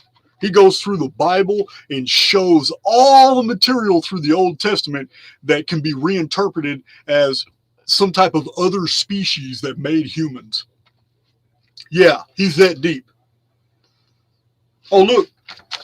He goes off on about, some of y'all were asking me about 1917, the Fatima deal. He's got a whole chapter about it right here. So yeah, it's Jack Barringer's awesome. So is Neil Freer, Breaking the God Spell. I'm looking forward to getting my hands in this book. I ain't ready yet, but I've read so many books about ancient America. I'm a student of Barry Fell. Like I told y'all, David Hatcher Childress, Brian Forster. There are a few.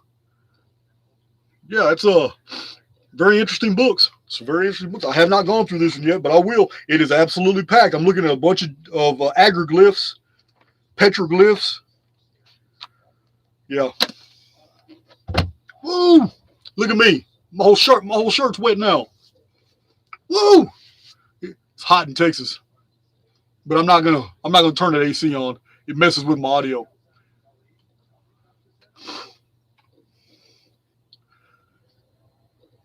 Neil Freeman. Your comment just jumped out at me. I don't know why. Hey, Jason, I'm new to your channel, man, but I've digested a whole load so far. Hey, man, you're more than welcome to. There's a lot to learn here. Thank you, Martha Meza. Listen, if you want things to read, if you're a reader, listen, guys, you can go to archaics.com. You can go to my website on the home page and just scroll down to the blog. The blog has 120 articles, posts, and transcripts. All just an admixture of all kinds of stuff. You read those 120. Some of them are from the Immortals playlist transcripts. Some of them are Phoenix Phenomenon histories. Some of them are about the Anunophiles history, Nemesis X object. Some of them are about general wisdom and knowledge, creating an informed field. It's a perfect admixture of all things archaics. It's 120 things to read right there in that one blog. Just keep going down. Just keep hitting the next one, keep on going so you don't miss any of them. It's just, a lot of people don't, I have to keep reminding people that's there. There's a lot to read right there on the website. What? Jason's got Eric Dubai, 200 proofs the earth is not a globe? What? Yeah, I've studied Dubai. I read synthetic astronomy. Look at all this. Yeah, man. Listen. It's all about perspective. You better pay attention to those flat earthers. Am I a flat earther? Absolutely not. Is it a paradox? Absolutely yes. Let's see. Matter of fact, since we already did that one.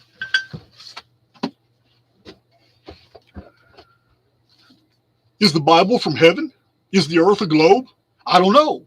We need to defer to Gleason, because Gleason, he goes off on all the scientific experiments of the 1880s, 1870s, and 1890s and explains all this data.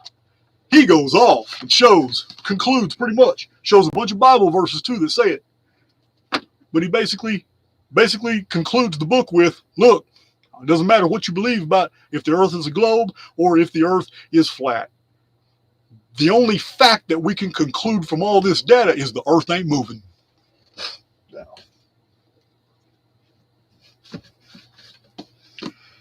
All right. I got another book of the Kabbalah here. Secrets of the Bible. This is Kabbalic literature. This is like a cipher. Helps you decode a lot of the biblical materials using basically methods of the Kabbalah. It's not something I'm really into, but I do have the material. Again, Medieval civilization, 400 to 1500. Purely 100% peer-reviewed academic book. Most of you would never read this. Not listening to Archaics, not on my channel, but I had to. I have to take into my informed field all the material, from the far left weirdest conspiracy theories all the way to the most highly conservative peer-reviewed material. I've got to assess it all. That's how I found the Phoenix phenomenon. I got to take it all in consideration. I tell you guys too, I'm a country boy. I'm going to chew it all up and I'm going to spit out the bones. But the only way I can spit out bones and to know what's valuable to chew is by taking it all in. This is a very good book. It's got some really good historical material in there. Dry reading, but it still gives a really good framework. I am not on board with all the guys that are talking about it. Some of them are my friends. Some of them are just colleagues. Some of them I highly respect outside, out of the box thinking. But I am not on board with the theory that's very prevalent on social media that they invented a whole 1,000 years. What I'm on board with is they erased thousands of years of history and we're putting it back together. We're not missing a single year. Phoenix is the keeper of the calendar. We know exactly where we are. It doesn't matter what all the other calendars say, because those are all constructs of the Archons. Phoenix is the only thing that goes by the Annus Mundi system, the Annus Mundi calendar. Phoenix phenomenon reappears every 138 years. And in 1902, it told the elite exactly where we are in the timelines so they could prepare. Now, so they did prepare. Great book. Great book. I've already beat this book up. I like Paul Davies. Outside of the box thinker. I've read many books like this in prison because I didn't have anything else to read. It was in between studying history and archaeology and physics and all that. I would read books like this. Books that would just take you so far beyond the norm. Books about our holographic reality. This is way before I accepted simulation theory, so many of these things in this book were very weird to me, but I have kept this book for a very long period of time. I love it. It's an awesome book. It's all falling apart. I got notations all the way through it. I done marked up this book everywhere. It's a good one. It's a good one. But it just gives a bunch of examples. Now, I read this book and I assessed its value way before I even became accepted simulation theory. When I first started my channel, simulation theory wasn't even on my radar. Also, I have old books. There's an old dictionary, Webster's New World Dictionary. Hey, I told you guys in another video, I was not BSing. I read a dictionary when I was in prison. I didn't have anything else to do.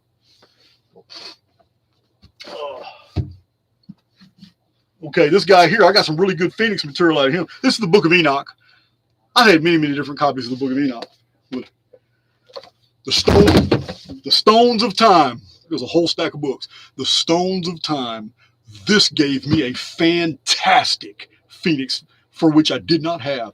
The year 445 BC is a Phoenix year, but I didn't have that. Nowhere in my chronology did I have any notes for that period of time.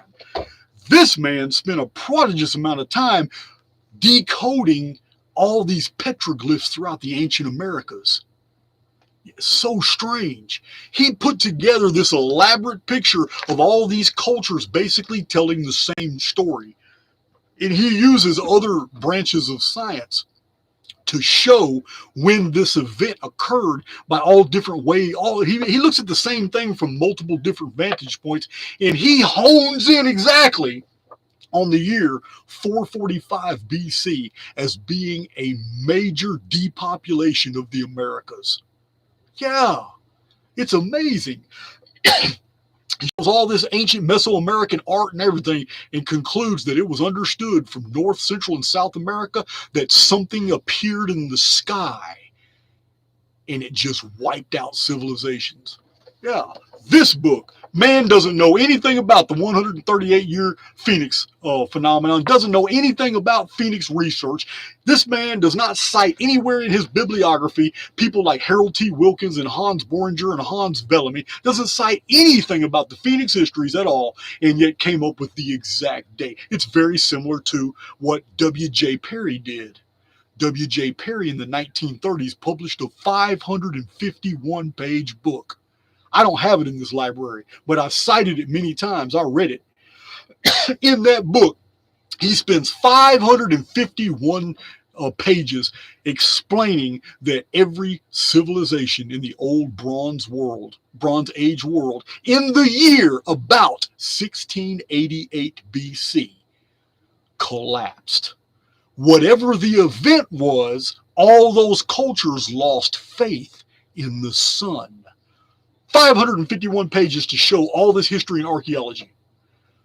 The Phoenix phenomenon visited our world in 1687 BC. It's known in the historical record as the Ogygian deluge. Devastated everything. In some accounts, it's way worse than the Great Flood of Genesis. Now, interesting. These books do that. Oralind is the same thing. I don't know where it's at. It's down here. I just showed you all the Oralind book. Oralind manuscript does the exact same thing. It references a period in 307 BC. That's a Phoenix year. And the Oralind goes into detail. Forests were leveled, all kinds of fires, destruction, all kinds of stuff. And the Oralind manuscript doesn't know anything about the Phoenix phenomenon. It's not talking about the Phoenix. There's no chronology in there.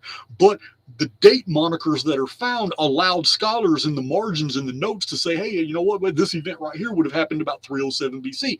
That was a Phoenix year. So it's crazy. It's not the only. There's many books I've read do that. All right. Okay, I'm really behind on my I have a lot of people that have contacted me about podcasts, radio interviews, all that kind of stuff.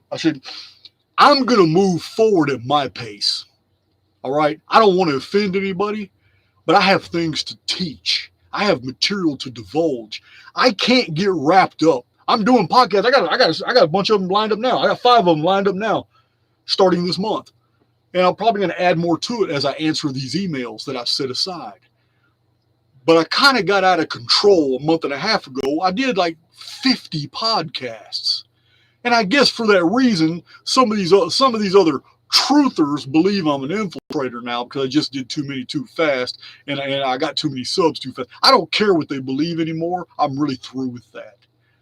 But what it did is keep me from being able to produce really good material for which I've already got. I've told you guys I got 500 more videos in me, and I meant that. But I'm never going to get that material out if I'm always distracted doing other things. So I'm going to do more podcasts, but I'm doing it at my pace. So some of you guys know some of these people who asked me. So comparing, the reason I'm mentioning that right now is because in comparing the Quran and the Bible, one of the guys I'm going to talk to knows the Quran, and he's going to be isolating all kinds of material in the Quran. Matter of fact, he's already sent me a list where the Quran admits the situation in history of resets, of Phoenix phenomenon type stuff. So, yeah, this you will find value in everything. When I was in prison, I read the Quran, and then I gave it away to a guy because the one I had was really expensive, nice leather-bound, gold trim, and Muslims in prison were kind of irate over the fact that I had ordered that and I got it. They didn't like me being in possession with that. But I ended up giving it to one of the Muslim coordinators. After that, it was all right. Let's see. I read the first 6 or 7 chapters. It's such small print. It's such tiny print. And then it's so packed with annotations. I'll finish it. I was looking for any data on the Maya that I didn't already have in Chronicon. So far, I don't know. It might get to it. It was just really dry beginning.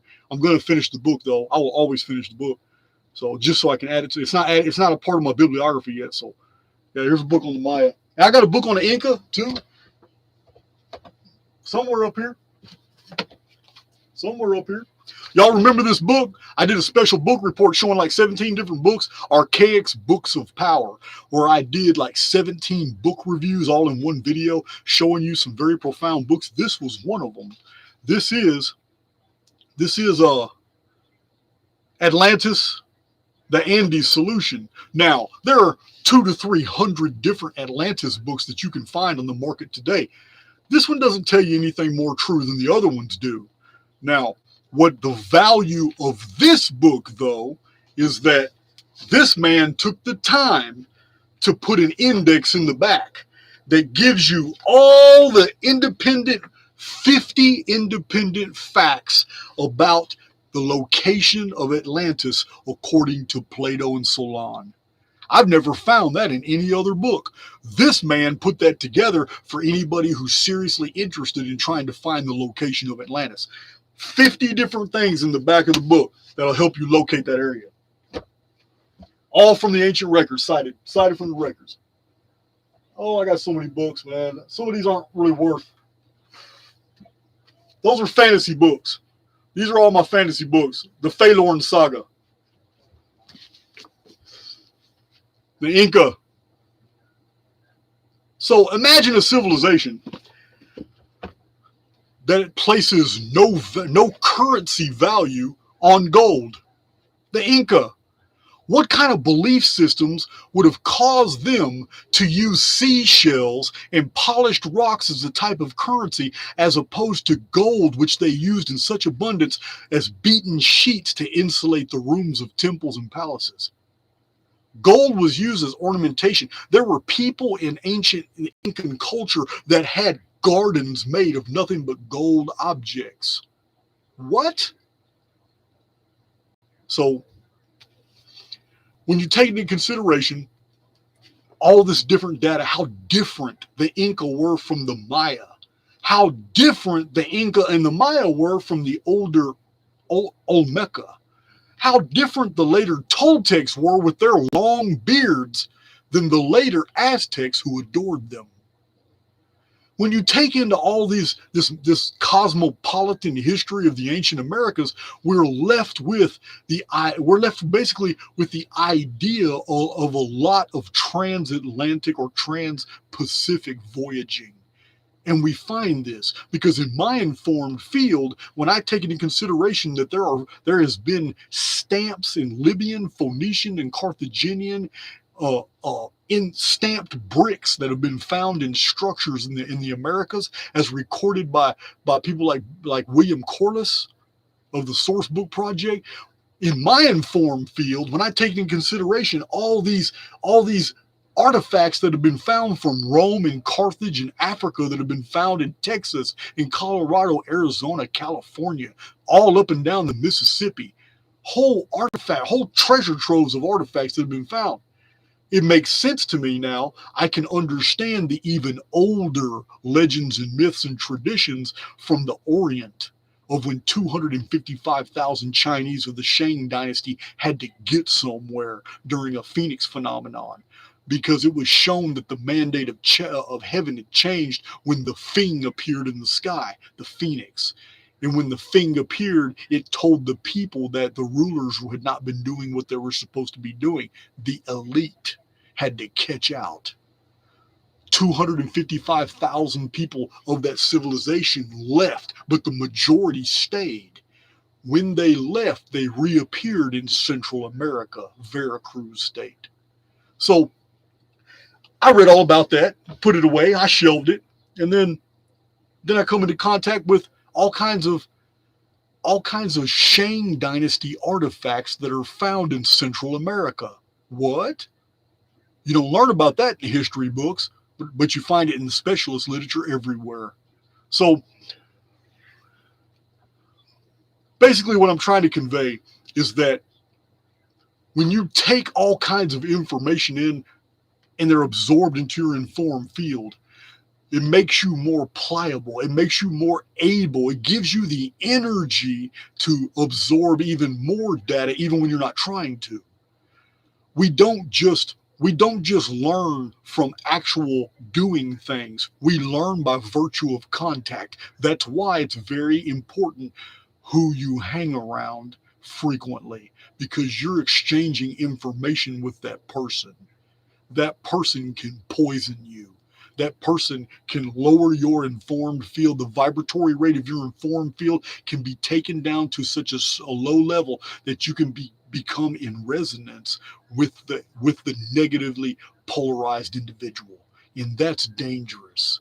It's not dangerous so much for them because they're at their normal polarity. It's dangerous for you. This is when chaotic events happen in your life that are absolutely unforeseen, and you're left days later wondering what the hell just happened to me that just changed the entire trajectory of my life. So you got to be careful who you hang around with, because you're not just an avatar. You're an energy field. If you're not actively being aware that your energy field is a magnificent armor that will protect you from the collective, if you're not actively aware on a daily basis that your internal energy field can be weaponized, then you're basically living a reactive life. And that means the collective is affecting you and you are not affecting your environment. That's a dangerous position to be in. Unfortunately, it's the main position most people stay in. And the evidence that they're in this field is that every single day they live is an exact copy of the day they lived before. That's not good. You need to break it up. You need to have routine, but your routine needs to be broken up with basically sporadic events. Breaking pattern is one of the greatest ways to bring new things into contact with you. You've got to break pattern. In the informed field that knows it's powerful and knows that it's immortal and knows that it's immune, and then basically consciously is aware that it's breaking pattern just to fool AIX in the simulacrum, that's the individual that will start experiencing some very curious, sometimes humorous, and always beneficial events. Reading books is just one way to improve your informed field. It's not the only way. Having conversations is another way with people. Doing physical activities, a hobby, or a certain job that you enjoy and gives you the money to feed your family, that's also a way to amplify and basically to create amplitude to your informed field. There's many different ways. I'm conveying to you guys the reason why I am the way I am today. This fervent, this energy that just makes me divulge information, even though I could be out partying, even though I could be on my motorcycle and just go enjoy life. I could go hang out at the beach. I'm not doing any of those things. Since I've been out of prison, I've been on a mission. My informed field is the result of everything I put into it. Your informed field is likewise the same. It doesn't make me better than you, doesn't make you better than me. It makes us very different. And that's what the creation is about. The collective is all about creating drones and replicas within the human family. True spiritualism is about individualism. And true individuals have had some pretty divergent histories to become so different. So every bit of it, there's no right and wrong here. I'm just conveying to you, this is how I became who I am. The absorption of information to create this informed field that you know of as Jason, that so readily just produces information, comes up with different types of videos, has no fear of repercussions and prediction videos. And whatever I do in life, I don't care. I don't care. I'm me, and there's no one that can touch that. So you can do the same thing in your life. You could sell bananas on a street corner and mystify people with the things that come out of your mouth, having never read a book in your entire life. Your informed field will become what you want it to become, and it will reach out and touch people, and they will respond to it accordingly. It's just the way it is. So I got way more books. I got a lot of old copies, more books on Egypt. I got a book on all kinds of Smithsonian reports right here. This one, I'm only on page 62 or 63. This is a science history. It's like 1910. Oh, wow. I turned it right to volcanism. Look at that. Real small print. These old books got such small print. This is a book of science, but it's pre-World War II. That's what makes it valuable. Oh, man, look at that. I got to be careful. back here. I got some oil lamps. I better be careful back here. Yeah. So the Giza Death Star. Some of y'all asked me about that recently in a video. Here's the Giza Death Star right here. Cosmic War, Tempest, deal. More ancient Egypt. Wow. So many old books. All right, let's go here. I don't want to drop anything. Here we go. All right. So this is Campbell's Mexico. Complete Guide to Mexico. Not really sure. I know it's old. Very old. Let's see. Okay. Chicago, 1907. This is Campbell's Mexico. Book's falling apart. I gotta be real careful with it. Really heavy for a small book. Got a lot of pictures. Just another history book. Like I said, you'll find value in all these things. Here's the story of the Bible. Oh, this is famous. Listen, your grandparents, almost every house in America had this book at one time. Your grandparents have seen this book. Promise you. This book started getting published in like 1840. Editions came out in all before World War, the Civil War, all after the Civil War, all the way up into the 1890s. Editions just kept coming out. It's just an old book, but it breaks down the entire Old Testament in a narrative form, very similar to how H.G. Wells wrote the history of the world in a short history of the world. It's really awesome. I like the way they did that. So, and I'm afraid to take any more books. More books on the Maya, more books on all that stuff. I had a subscriber just send this to me. All those books are on Egypt. Sorcery and Religion in Ancient Scandinavia. That's a hell of a gift. I really appreciate that. Subscriber told me to read it. Said it was really good, and I believe him. And I'm going to read it because it's small print too. But yeah. Anyway, in a nutshell, now that I've made a complete mess of my office, I got more books on the floor. But I have several videos coming out where I'm going to reveal even more books. Matter of fact, two very special books I'm reading right now. You guys are about to get videos on. Take that to the bank. Yeah, I couldn't believe that latest book on calendars. Oh my God. Let me go down here and see what y'all are talking about in this thread. All right, my audio's still good. Thank you, Rainey. My audio's still good.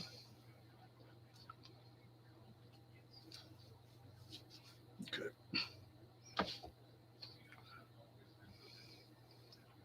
So, listen, guys. There's no mystery to the informed field. There's none. We are literally. You can regard yourself as a data cloud. That's what you are.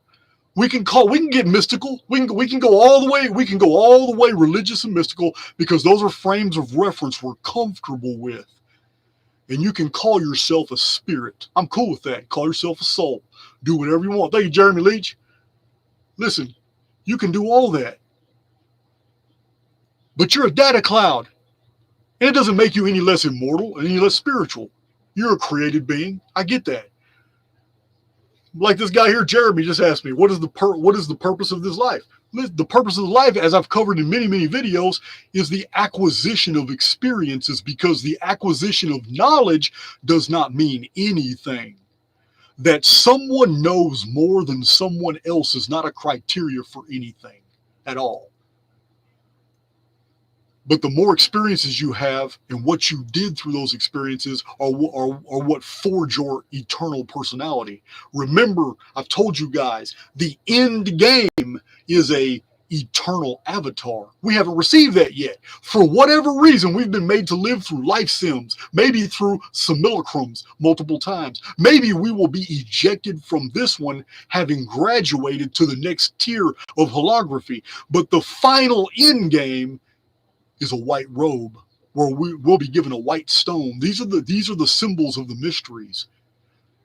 We pass through the kingdom of Seeker and we find the gate of Rostal, and we're entered in within it. And once we're entered within it, The end game is that we are developing immortal personality that does not yet have a home. It is suffering through life sims, living through multiple avatars, multiple cultures, multiple races, multiple people, echelons of society, rich, middle class, poor, doesn't matter. We've lived through many of them. The oversoul would mandate that we have as many experiences from as many perspectives as possible to develop this personality. Once your personality is sufficiently developed to where the oversoul can pretty much be guaranteed that you're worthy of what you're about to receive, you'll get it. And what you'll get is a final avatar that is so powerful that it can only take the immortal personality that has been developed for it. You will receive your inheritance in the form of an immortalhood, an actual body you will be given. And that's when the real fun begins. Because remember, the creation is not an event, it's a continuum. If the oversoul is truly an eternal being, then there isn't anything that it has done as a singularity. That's just us thinking from a finite perspective. An eternal oversoul would eternally create, and an ongoing creation will necessitate co-creators. But that means they have to show themselves worthy. So in order for us to appear in new worlds, in new cosmoses, we have to go through this simulacrum training process of life sims. Yeah, we're smart enough, we're intuitive, we're spiritual, we get it that something's off and different here, but it's all for the common good. And when we're done with all this, we'll look back and realize in a split second that none of it even mattered. What did we fear? What fear for what? We were never in really any danger. It was all in the simulacrum, and it was all in our mind. That's the end game. The end game is that you're a divine personality and you're in an avatar that will not survive the future. Therefore, an avatar that will survive all things is being prepared for you. But it can't receive just any personality. It can only receive the personality that has been matured enough, one that fits the oversoul's criteria. Remember, we're gods in the making. And I think that's a really good place to stop this video. This was not a Q&A video. I did indulge a few questions. I wanted to present my library to show you why I read these old books, what it does for me, because I don't expect it to do it for you. We're all very different. But in the acquisition of empowering, well, in the ability of empowering our informed fields, this is what we do. Find something you enjoy and do it. Because the more you do it, the better you get at it, and reality reciprocates. But you can't regard yourself as an avatar. If you do, then the reality will reciprocate in physicality. Meaning, if your body is how you project out to the world around you, then the world around you will only reflect back to you physicality. There will be no spiritual growth at all. But if you project out the idea from within that you're an immortal and there is nothing to fear, then you're going to see reality reciprocate and start knitting circumstances for you that basically reflect that attitude. Things are going to start going your way. Materials are going to be coming your way. You're going to open doors and barriers are going to be removed. It's as simple as that. Artificial intelligence X cannot deal with the errant. So the more you act like the errant, the more you become one. Remember, the assumption of power produces power, but equally so, the belief that opposition exists causes opposition to appear. Not a Q&A, my brothers. I'm done for the night. I'm hot. I just needed to get this off my chest. And I will talk to you guys later.